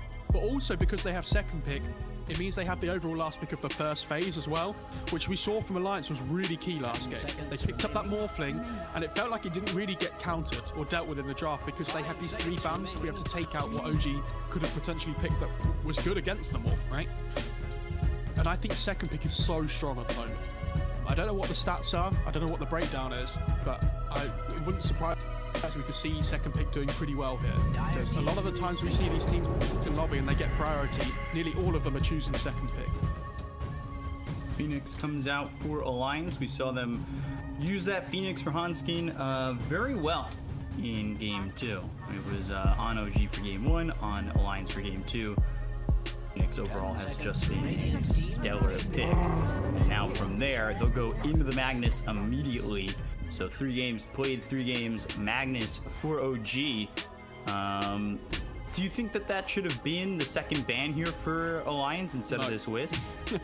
Anybody who saw Mid1 play Carry Whisper the other day will understand why Alliance have banned that one. I think that was so scary to play against. And the thing is, it doesn't even have to be a position 1. Like, I'm sure they could play it as a support if they wanted to as well. Like, No-Tail's played the hero a lot in the past. Ooh, whoa, early Void pick coming in for Alliance. So we've seen that this, this has been a hero banned out in the second phase, I think, just about every game. So this is something that we saw in the Chinese region where you need to pick your 1 position early if you're not getting it. Now you have the 3 bans to protect it. Because the thing is as well, it's not just the Void pick that's good with itself. They have the Phoenix to pair it with as well. So now with this opening 2, they have really good team fight to work around. Both teams do, because OG have this RP to work with as well. So it'll be interesting to see here what OG decide to pick up with the Magnus. I actually think this line might go up in priority for them because they see the Void. And they go for the Jug. Okay. They go Jug early on. I mean, the thing is, if they don't pick the Jug here, then it's going to get banned second phase, like you were saying. So it's really important for them that they take it here at this point, because not only is it good as a hero overall with Magnus, it's an egg hitter. Like, you spin, you run, and you try and destroy the egg really quickly. Obviously, there's the chrono to worry about as well, but you can't, like, hero prioritize for that. Like, they're gonna chrono an egg, and no hero's gonna stop that from happening. They pick what they're comfortable with on OG. This is really strong. And we saw the power of the healing ward in game 1 as well. I think it's such an underrated aspect of that hero. So let's see what is going to be next here for them as these bans will be coming through. Yeah, we saw the Sat surviving yesterday. Really good counter initiation against these heroes like Magnus and Void.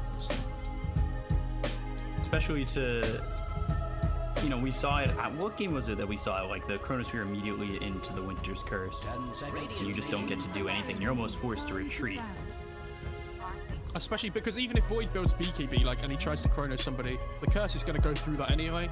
It doesn't make a difference. It's so hard for Void to itemize for that. You have to have someone else that jumps the Wyvern at the same time. And I'm not surprised to see OG ban out the Bane.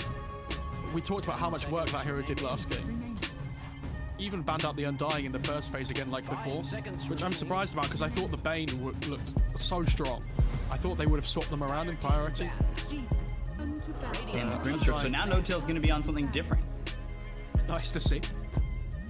As much as I love seeing them play this Grimstroke, I think it's always cool to see people play different heroes. I don't want to see people play the same for 3 heroes in a row.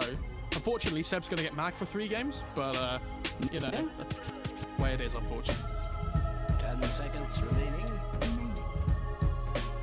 So what supports are they going to be looking at for OG? I mean, it's things like Lina and Wind Ranger are still in the pool. They're going to want a bit of lockdown for this Void.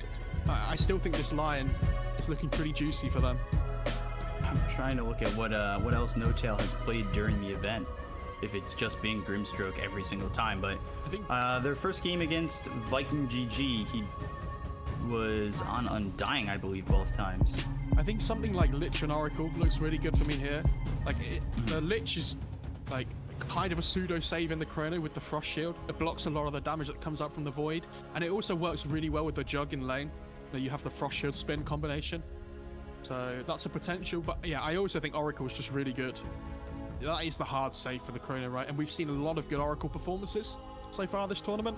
So they need to pick their poison here on Alliance. See what they decide to let through. Taking their time with this one.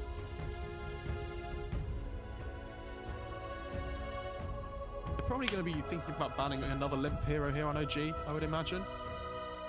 Or something that lanes well up against the Jug, potentially. I don't think they'll be bothered about this Weaver we saw in game 1. Maybe something like a Nature's Prophet might be annoying for them to deal with. Ooh, I like the Enchantress ban. We were talking about Enchantress and, how strong it's been. We've seen a couple of times where Enchantress has just kind of been, shut down in lane, but I think, overall, it's a good 5 position to get out of there. And it's interesting that we see so many supports focused in the bans of Alliance. I mean, it feels like we've just been seeing 1 position's ban in the second phase constantly. This is what happens when you're opening with Mag Jug, right? They don't need to ban anything except supports. Unless they feel like there's a Thompson hero that they really don't want to play against, but, you know, they banned out the Invoker in the first phase, which is the one that everybody's been seeing a lot of on this tournament. I think it's much easier to ban out these supports here. And I don't mind the Grimstroke ban either, because it's also really good up against the Void, because if he ever gets soulbound up, it stops him from jumping away with the Time Warp. I'm surprised to see them ban the Ench. I know it's a really good lane with the Jug, like you have a lot of kill potential with the creep that comes in with the spin. But I think OG are going to prioritize some kind of save for the Chronosphere. Dire team pick. Beastmaster, we saw that getting picked up a little bit more earlier in the event. Yeah, the attack speed aura works really well with the Void. Like, they can hit some timing there. Or if they ever win a team fight with the Egg Chrono, like, they take towers so quickly. The BKB. Well, I think the one team we saw it wasn't that great. Or like the few times we saw it wasn't exactly like the most amazing pick, the Beastmaster. I don't think but it also was playing from behind. I don't think that was the Beastmaster's fault, though, in a hero by himself. Like, the BKB piercing roar is really good against the Jug spin as well. So, I don't mind it too much. I think it's fine. The three I am looking at here are Lich, Oracle, and Lion. Or possibly Wind Ranger as well, if they really want to go for that. But I think there's better choices. Radiant team pick. Oh, okay. Venge gets picked up with that Jug combination that we've been seeing quite a bit. Now you've got the swap save, you have another stun to come into the mix, or really your first stun to come into the mix. Obviously you've got RP, but that is you know, heavily relying on just your ult. And there's the Jakiro coming through for Alliance. This is a support that I have been very adamant about. One that really, to me at least, I love seeing the follow-up when you've got someone who, you know, will hold the Euros for you, get a stun for you, and then is followed up with an Ice Path, and really does quite a bit of a job over in the lane with Dual Breath as well. This was my problem with the Jakiro pick, because I think it opens up this Rubik pick, and if you ever steal Ice Path, Rubik with Ice Path is so strong. Yeah. Because you don't get the cast animation, and it also lasts longer because of the Arcane Supremacy. It's not just that, but you also have the instant lift with the Void. Like, I know FNG loves this Jakiro pick, and it's really good because it has the damage output into the Chrono with Macro Pyro as well. But, like, I don't think you can rely on this Chronosphere now that they have the Venge pick. And the best thing for OG is Thompson plays this Venge mid sometimes as well, so it doesn't necessarily have to be a 5.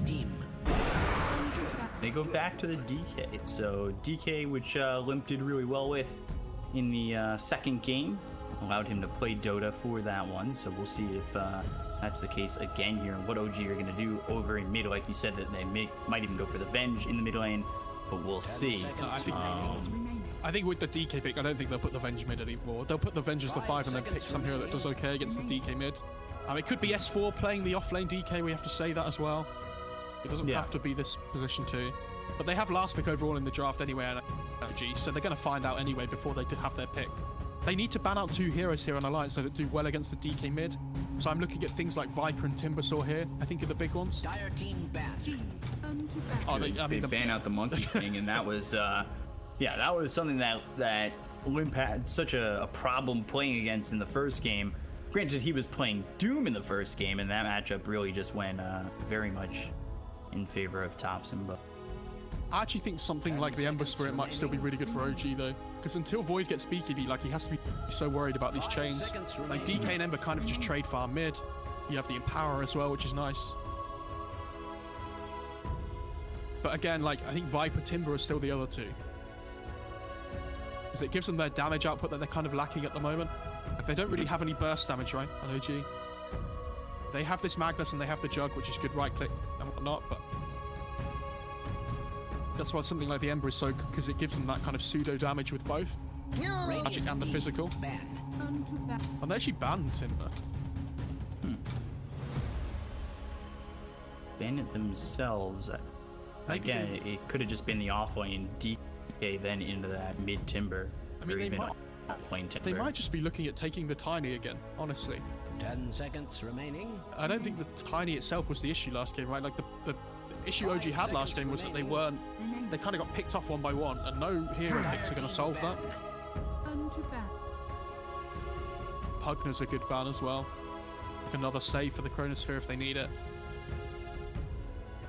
They don't really have an egg hitter.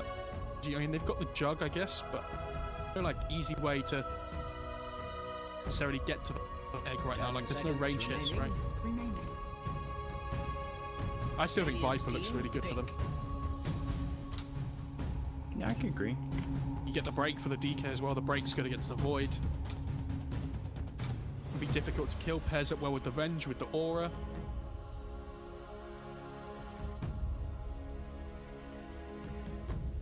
Ten seconds remaining. I really want to go for that, but I think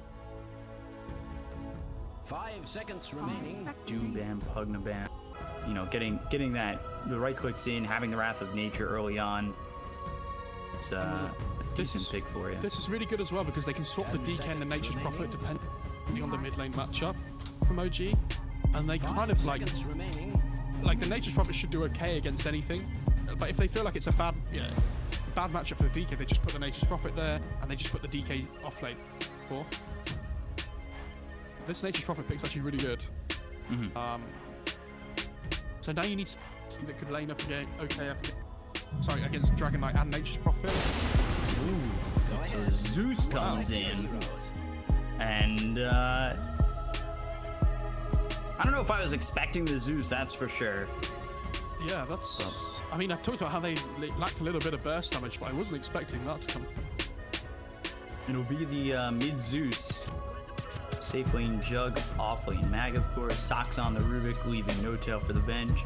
Excuse me. Limp on the DK, FNG on that Jakiro, Nika Baby playing the Faceless Void, leaving S4 for the Nature's Prophet, and on Steam for the Phoenix. So it's. I like the Zeus pick. We'll see how they can do up against this Faceless Void. I'm excited to see how Soxa plays on this Rubik, honestly. Yeah, it's a pretty good Rubik game. Like, if you ever get the stun from DK, like the Breathe Fire is really good as well. Chronosphere potential, like Ice Path's obviously the main one. I worry on Alliance about their ability to get to the Zeus in the fights. Like, DK's going to need a blink. Obviously, Nature's Prophet can TP in behind at some point. But somebody needs to be able to link up with the Nature's Prophet in the back of the fight. I don't know how they're going to get there at the moment, because I don't think S4 can kill off Thompson by himself. Yeah. Like, how do they ever go high ground unless they kill the Zeus? Like, yeah. Pretty difficult. Again, I don't think it's a massively one-sided draft though either way. No, so like game 1 I thought was pretty one-sided. Game 2 came a bit was like a little bit more even, and then I think this is another even one again. Like, they have good team fight on both sides. You know, one team's got RP and the Thunder God's Wrath, the other one's Chrono Egg. And they have RP, Thunder God's Wrath, and the Omni Slash as well. I think there's a lot here. They've got the save of the swap too. So like these Chronospheres, they're you gotta make sure that you've got control of that Venge. Yeah, and otherwise it's just not gonna go well. I think the laning stage looks relatively even as well. Like DK against Zeus Smith, they should probably trade off. Like, especially when DK gets to like level 3, if you have like 2 points in the armor. Yes, Zeus does magical damage, but you can keep yourself sustained in the lane. On top of that, regen.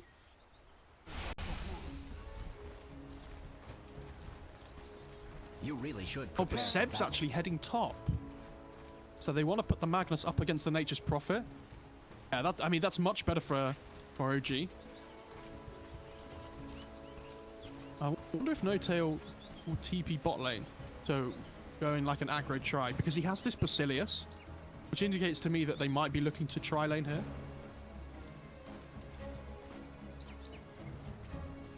Need to make sure they don't give away their lanes here though.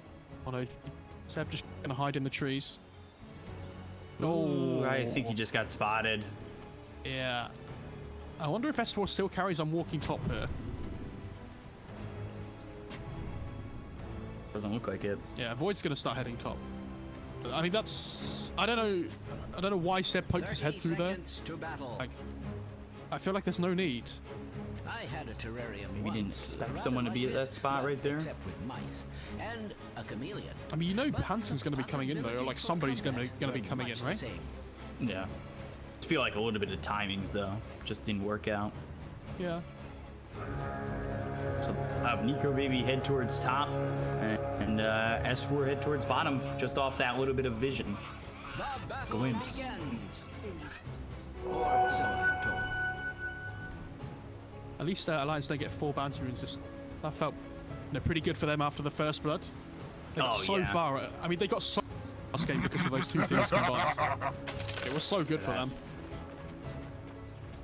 Very important there to just, you know, have that first blood grab for when you grab 4 bounty runes at the beginning. It is, if you haven't doubled down yet. I love watching Nico Baby Void as well. Double down. I think he's really good at this hero. I feel like I've said that about a lot of different heroes for Nico Baby this tournament. What do you have him on this Void? Yeah, I love watching him play a hero. I mean, he played perfectly on that Slark that one game too, and I love watching him play on that as well. It's pretty disgusting.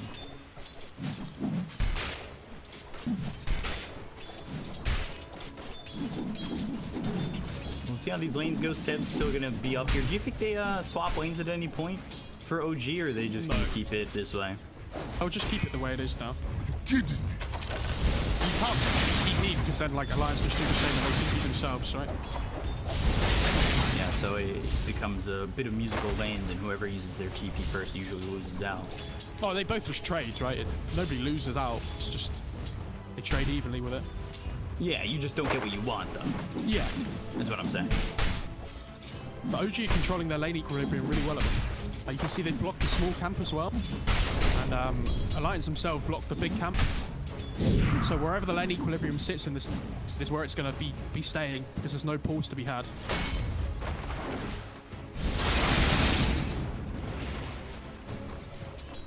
They're about to hit their level 2s here though on OG, so they might look to make a play relatively soon. Magic Missile, Wave of Terror, S4, Wave Fury on him. I'm trying to TP out, will do so successfully, so will FNG. That's was not nearby. Don't know where he disappeared to there. Is he? Oh, he stacked the ancient camp.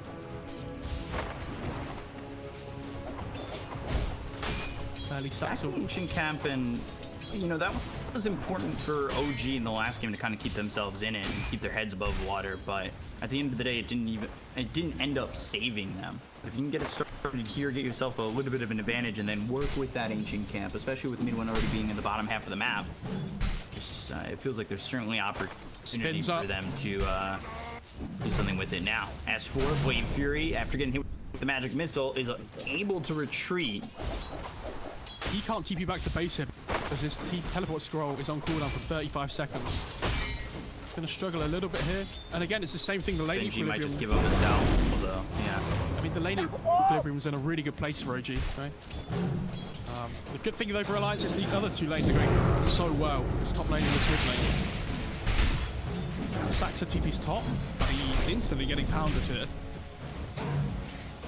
That's a courier death. This courier Gohan's gonna looking for the high five.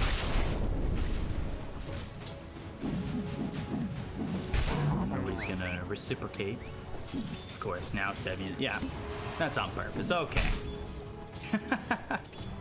I love like TI and OG. Name a more iconic duo. So, Thompson on this mid Zeus at the moment. Does he have the bottle coming out now? Yeah, he does. Okay.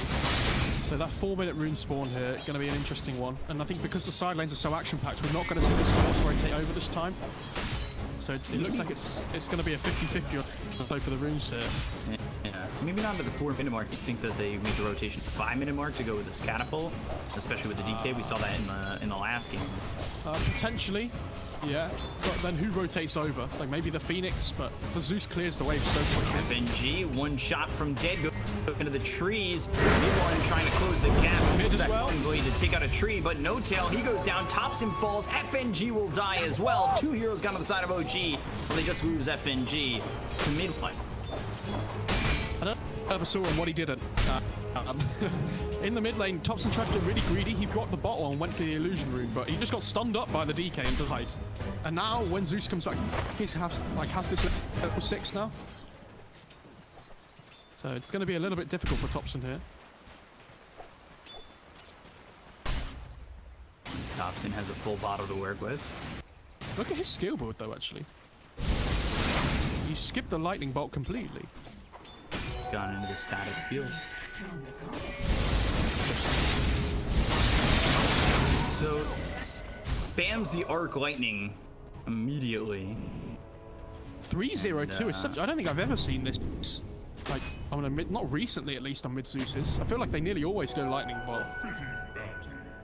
Yeah, I would have been surprised that he's held off on that. That's for sure. I mean, the wave clear is going to be really nice against the Nature's Prophet and whatnot. FNG's coming in here. The Phoenix is heading over. Hanskin from the other side.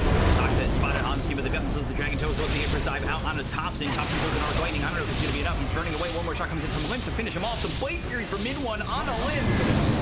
It's not going to be enough, especially with the Sunray from Hanskin. Well done to keep him alive. Now they've got those with fire. No Tail makes the rotation. Healing ward, so mid one's okay. They don't lose anything on the side of Alliance. They get yet another kill. And that is the second time that Thompson's died mid. Okay. So the big thing about the rotation, though, from OG is that the catapult dies.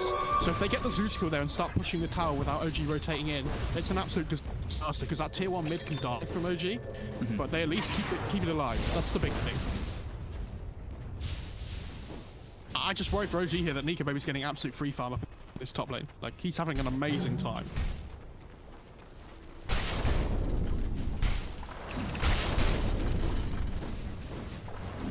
He is 36 and 17, now 37 and 17. But this is what we saw in the second game.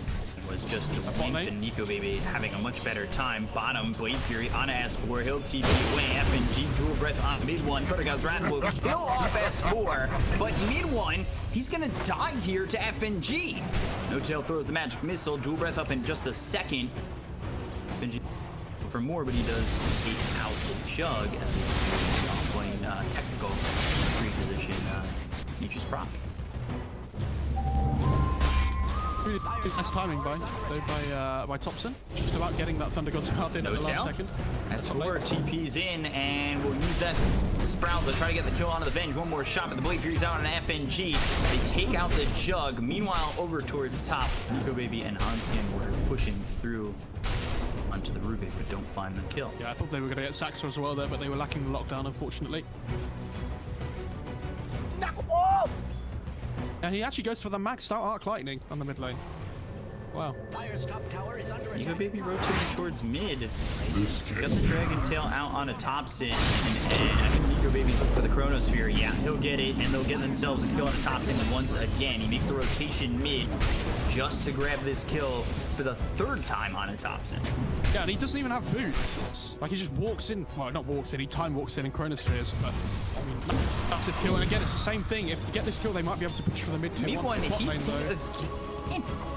Ooh, I say that, and I've cast or cursed it. That's, my bad, Alliance. He has no South or mid one, so he's gonna have to just back off a little bit here. No healing ward now. Yeah, just used it, got killed immediately. So he's bringing one out on the courier. They still have this big 3 stack on the Ancients, though, to work with on OG. Oh, what? Going down to FNG with S4 here. I wasn't even looking at that. I guess that's the Prophet TPing in behind. Yeah, S4 now has Wrath of Nature. Well, the damage output from Alliance will be that much more when they're trying to fight, especially, you know, get the Chronosphere into the Wrath of Nature. Have Limp backing you up within that Chronosphere like we saw over mid, but now you've just got that extra oomph with the ulti from this Nature's Prophet. Yeah, the thing is, it's not just free farm for Nika Baby, he's also getting Midas as well, so his farm levels are going to be scaling so high this game. Like, sometimes we see the Mask of Madness to allow them to be able to fight, but I think when you know you're playing against this mag, it's important you have some kind of scaling capability, because otherwise they're just going to outpower.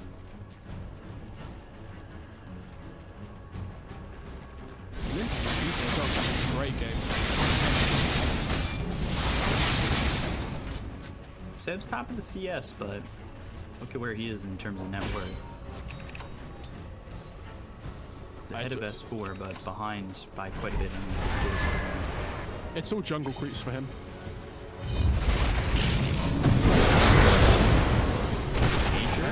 That is Limp being in trouble. And they did lose that RP. They're still trying to get the kill here on a Limp. Omnislash committed the finish off this game. Hanskin in an interesting spot. And he will fall. Soxa gets the kill, and he steals Icarus stock. Yeah, That's the biggest kill they could have found on OG. Massive for them, but they do rotate a lot of heroes. And FNG too. They don't have swap. No Tail can't pull him back any further. No Tail's not level 6. Yeah, so this is like they get the kill on the DK, but it means that Nico Babies are just able to freely farm top lane and starts pushing the tower now. Like now we have this Midas up as well. This is really good for Alliance. Similar to what we saw in the previous game. You know, allowing Nico Baby to just have his own lane, basically. Seb did come over though to make sure this tower isn't going to die to the catapult. Yeah, but S4 is here. Nico Baby, ooh, skew back. He has Chrono. Doesn't have Chronosphere to work with. S4 doesn't have Wrath of Nature for another 19 seconds. They'll use the Chronosphere. Seb surviving for now. He doesn't have Skewer to make some distance. Uses the Shockwave, trying to run. Time walk forward. One more shot will do it. And it's S4 who gets the killing blow. And they do get the tower kill as well because the trees kept the catapult wave alive. Or at least the catapult. Bottom, Icarus dive away from Hanskin and Sunray off the map. Letting him go. Potentially into your level. No Chrono. Yeah, Nico Baby's come over. He'll time walk away, but Saksa, he's got time walking. Can keep up with Nico Baby if need be. They just want to. He's a level 4 time walk, so the cooldown is only 6 seconds. They want to be able to trade towers for one with the one they lost top as well. They see Hanskin. Swap. One is now dominating. Amazing. I love when the Phoenixes dive off the map like that, but good catch for OG. I don't know why he didn't TP out. Maybe they thought they were going to try and do something over bottom instead of the TP available. This mid one Jog is now top of net worth though after that kill, and he still has the Ancient stack to take. How many stacks is it? It's about to get stacked again. It's gonna be a 4 stack. Yeah. 1, 2, 3, 4 or 5.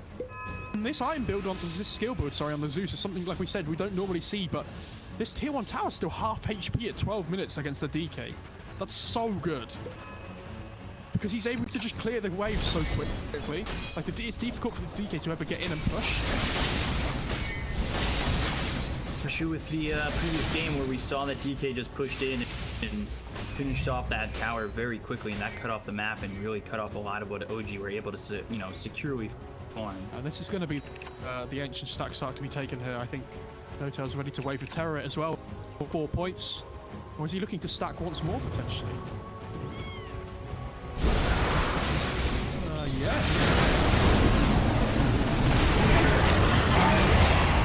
They're going to try and get Thompson over mid, and now Saksa time walks away. They get the kill on the Thompson. Seb's made the rotation. They're really trying to commit onto the tier 1 tower. Dragon Tail. Seb. Scott RP. Ice Path comes in. Omni/Huge is on FNG by himself. They'll get the kill. Anyone now in the late here is Seb. Looking for the RP. Finds it. Supernova though on the high ground. Can they get a kill on this? Boy, yes, they can. Nico Baby goes down. The Supernova's about to pop. They've got the swap on the mid one. Just out of range of the Supernova. So they look over at No-Tail. Third match. Isma Wells and swap. Pass forward back into the hands of Saksa as well as Seb. Seb though, not really doing a lot of damage with the Shockwave, but they've got the play here once again from mid one, trying to TP out, but they've got the Skewer. The triple kill from mid one. Thompson back into the fight. And now can they get anything more? Limp and Hans can look at a retreat. I don't think OG go behind the tier 1 tower. And they'll take what they are given, which is 3 kills for just Thompson over mid. But you can see how hesitant Nico Baby was to throw the Chrono, right? Because he knows that the Ven just stood behind the Jug. So even if he Chronos the Jug there, when it's just on 1, it's not worth it. And they managed to stack the big camp here. This is going to be such a massive increase of net worth for the Jug. Like this is huge. Level 3 healing ward, so he's really not in much danger taking this stack. He's got the Empower, and look at how quickly he takes it. Bot lane as well. Saksa has the Saksa has the DK stun though available, so if he ever catches anybody with a lift, they Chronosphere used, hits on 2, they find themselves Thompson, Macropire down, they get the kill onto the Zeus, they lose FNG, TPing in his S4, now Dragon Tail out on a mid one. Can they control him enough? He doesn't have Omni Slash for another 44 seconds, they will to wait here for another 5 for the Bleeding Fire, takes him out, mid one gone, 8 times 3 into the hands of Limp. Seb now running away, Magic Missile hits onto S4, but it's not going to really stop him from continuing on, as they've already got Nico Baby as well as them going for the kill on a Seb. They'll get the kill on a Seb. They look back over at No-Tail, who's in the Sprout. S4 a little bit low, so he doesn't want to try and go in on a No-Tail. He might end up dead if he does, but he's got the treants following him. No-Tail, trying to find the distance. It doesn't look like it. TP though, and I delayed. I thought they had the mark on him, but instead he's able to TP away. It's a great fight for Alliance, but they don't take the tower. That's the big thing. And they've used everything now. Like the DK form's going to be down, the Chrono's down. They still have Egg, but it's not enough by itself. So I think OG are probably just going to look to go again here. Like they're probably going to try and find something. They have one. Yeah, Nota has one on him. Maybe they're just going to look to try and take this mid-tier 1 instead. Because they have Omni Snuff Shot. They have the RP up as well. Where's the pipe finish on set now?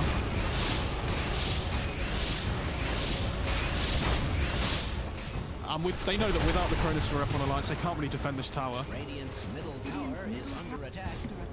Gets the Feature comes out, giving an extra 24 damage to S4. Sidon must be very pleased with themselves, but Dire's has fallen.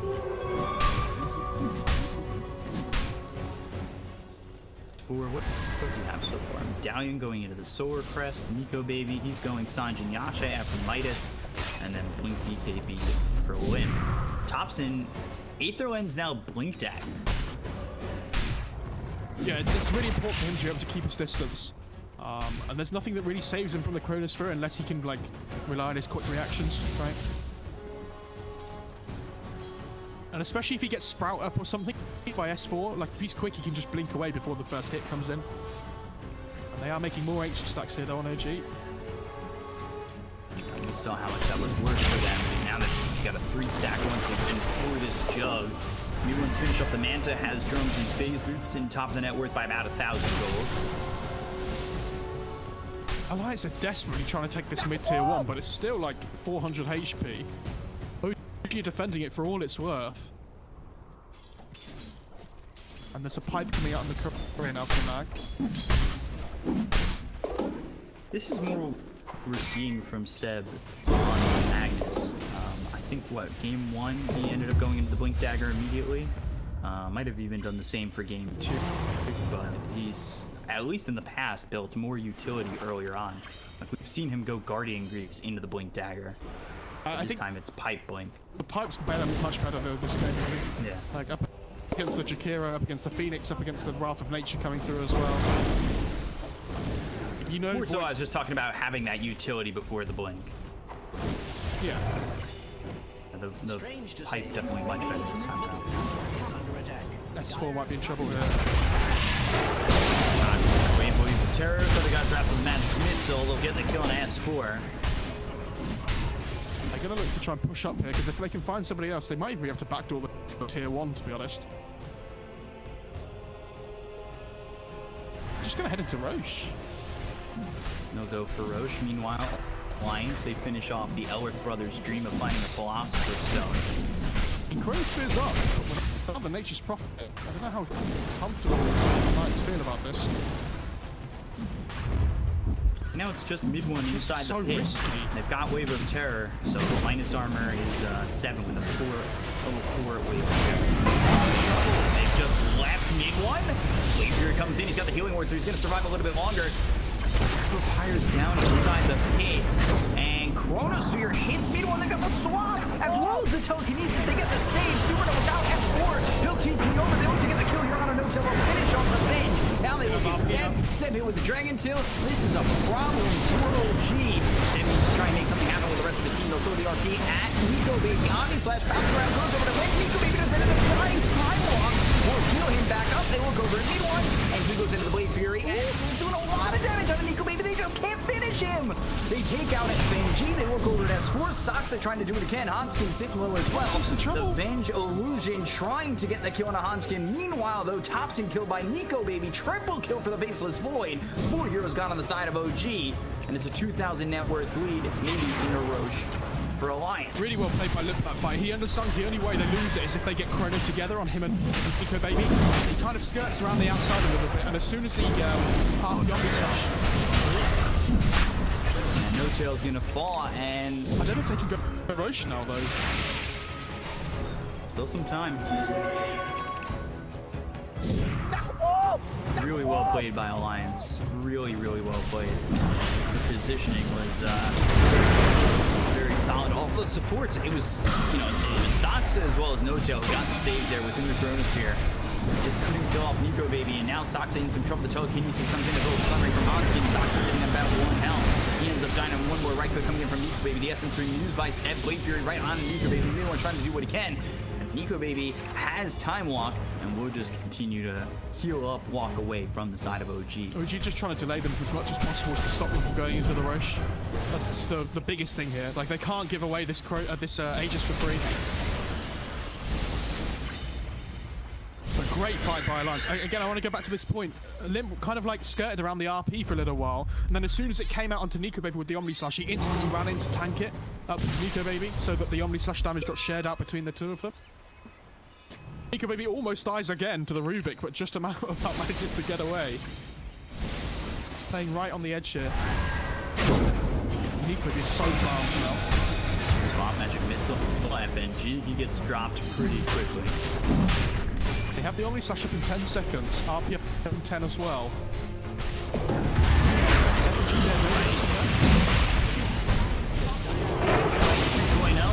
Some trouble, but I got Draft will finish off Phoenix. If this is Roche, then for OG, they can't fight without the supports on Alliance. Hanskin needs to buy back if they want to. Yeah, he does. So that'll give the signal that they do want to, in fact, fight. They got Jakiro up in 10 seconds. I don't think Roche is going down in that time. It's going to be certainly close. So they may not have the Jakiro fight. They'll throw in the Fire Spirits. Spirit available. Nico Baby, Time Walks back. Now they've got everybody on the side of Alliance. Everyone's still in the pit by himself. Trying to steal this Roche. They look over Nico Baby. They got themselves the swap. No Tail now. He backs off. After Nature comes in, the Chronosphere is going to use as well as the super number. They got themselves the Ice Path, and it actually locks up. Wait, they'll take the Age. Nico Baby gets out Roche, and now Mid-1 now moves to 1. Seb in some trouble. He's here with 4 heroes on the side of Alliance. They'll get the kill on the Seb. They'll take out this Magnus. Ice Path laid down, and they're looking for Mid-1 very, very, very much so as they go and get themselves the TP forward from S4. They continue to blink on forward, but they just don't find the kill onto Mid-1 yet. Nico Baby, he's getting low. The just come out in the No Tail. They'll get the kill on the Venge. They look over to potentially continue forward for Sox. Mid-1 gets spotted farming, and Blade Fury TP's out.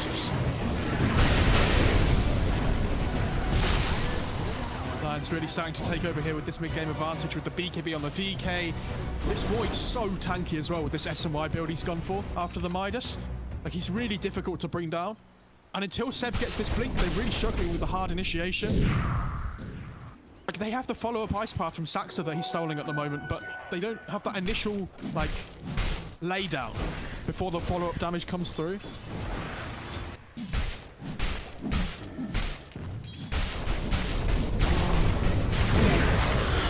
Nico Baby, Ice Path. Doesn't land.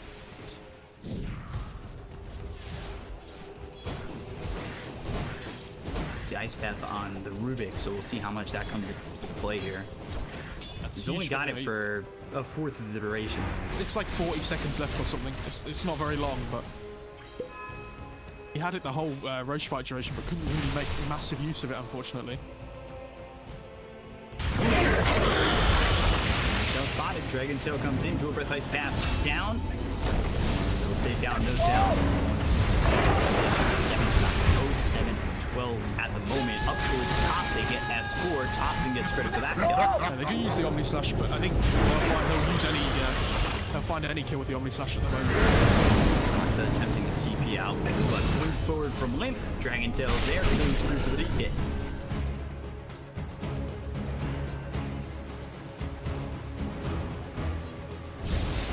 Net worth lead. OG top lane.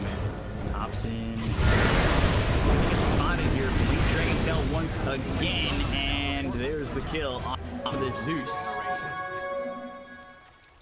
And Nico Baby has the MKB now as well. This guy's huge. Like, not only is he going to be difficult to kill, but he does like a massive amount of damage now.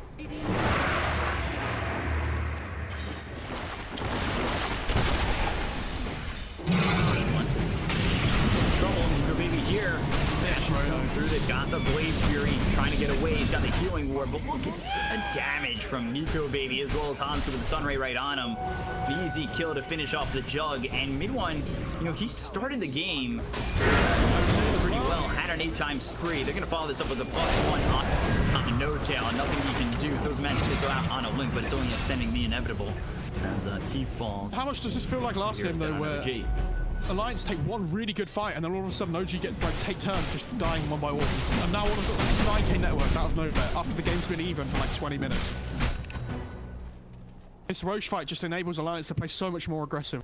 It forces OG to have to split push the map because they can't fight into this Void Aegis anymore. And Alliance are doing a really good job of punishing them for it and picking them off.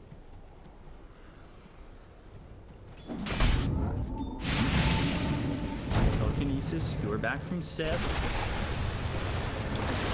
Wrath of Nature, and S4, he throws the Sprout, doesn't spot Seb who blinks away and gets to this tier 2 tower and TPs away. But No Tail, go for FNG. Link comes through with a blink as both brings out after when the back of Fire Zane. Thompson can follow this up, help out a little bit, but the Blade Fury used by Mid-One comes over to his look. Hanski to grab this kill, but he goes into the Supernova, and that egg gets Limp. Oh, Chronosphere on him, but he gets the swap on the Jug. Mid-One trying to thrive, he's got Omni's life, but he can't get it off. Oh dear, the Banshees come in for Nico Baby, and they finish off this Jug. He's got buyback, they're gonna lose No Tail, and now RP committed for Nico Baby, but this is just a defensive retreat RP. And OG continuing to fall back even further as Alliance put the pressure on. They can't deal with this DK. Like, he's so tanky, and when he pops BKB, they just don't have enough damage. And it's not even just a DK they have to deal with. But, like, this Void is just untouchable right now. Yes, I know he has the Aegis, but even if he didn't, it's just about to expire, though. But, like, their main way of killing the Void is with the RP, right? And he's about to finish this Satanic, and he's going to have to, like, double status resistance with the SMY Satanic. And I don't think they can kill him in that, like, small RP duration. And RP was desperation just to retreat. Alliance are playing these fights really well. I mean, that Chronosphere, even with the save, they were able to focus their attention on the Jug. And Mid-One, he's just getting constantly locked down. Down 13k. We've seen comebacks come from 20 down. Just manages to TP away. Now Thompson, though, he's finally going for Axe. Like, it feels like his farm is being shut down. Is that enough damage? Like, I don't think it is. Look at No Tail once again. He's dead for the 10th time of 10-13. And this is an Arcane Rune DK again that we saw at the start of the game. So the Dragon Form gets the kill on the No Tail, but it's going to be up again so quickly even when it's down. They can just look to take the tier 2 mid tier. 13k lead. RP on cooldown for another 17 seconds. They're looking to spot out some vision. They will. We're back on a link. Now to the kill here onto the DK. The Omnislash bouncing around. It's not favorable so far for Jug, but now Mid-One stunned up once again. They got Hanskin low. He backs off and retreats successfully, and so does the rest of the team. Omnislash now on cooldown for 2 minutes. I mean, the only thing they could have thrown extra there was the RP. And this is what I mean. I don't know how they have. Where's their damage coming from now at this point? Like, Dragon Knight pops BKB, and what do? He's going to have the AC soon as well, so the 60 damage from the Jug's going to be negating him a little bit more. Nico Baby setting up. Has himself the Chronosphere. Seb in the front of this pack. I don't know if he really wants to be here. It's a difficult spot for the side of OG.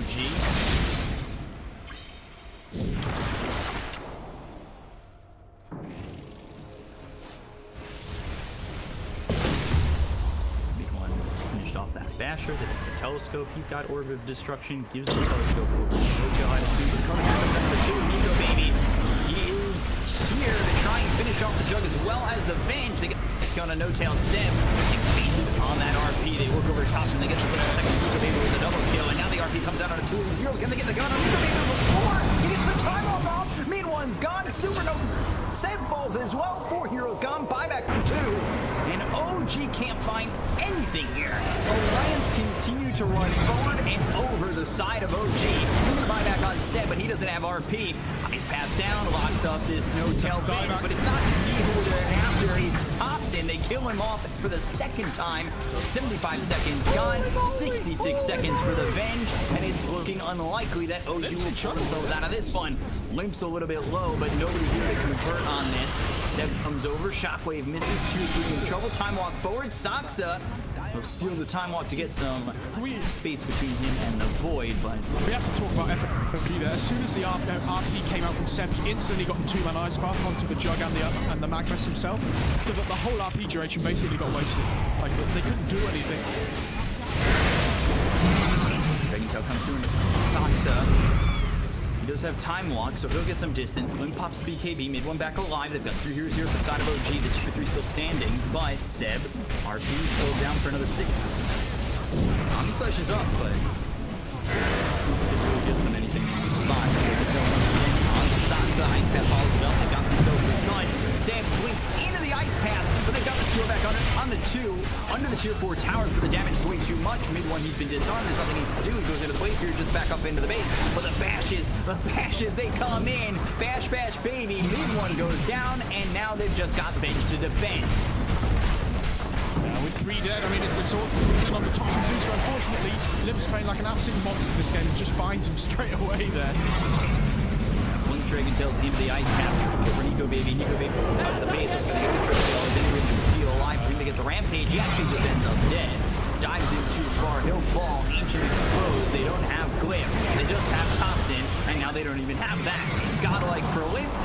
The Ancient will fall, and it will be Alliance who take on Team Enigma in the finals. OG take game 1, and the reverse sweep comes from Alliance to book their ticket into the grand final. What a game 2 and 3 by them, because they looked so down on that.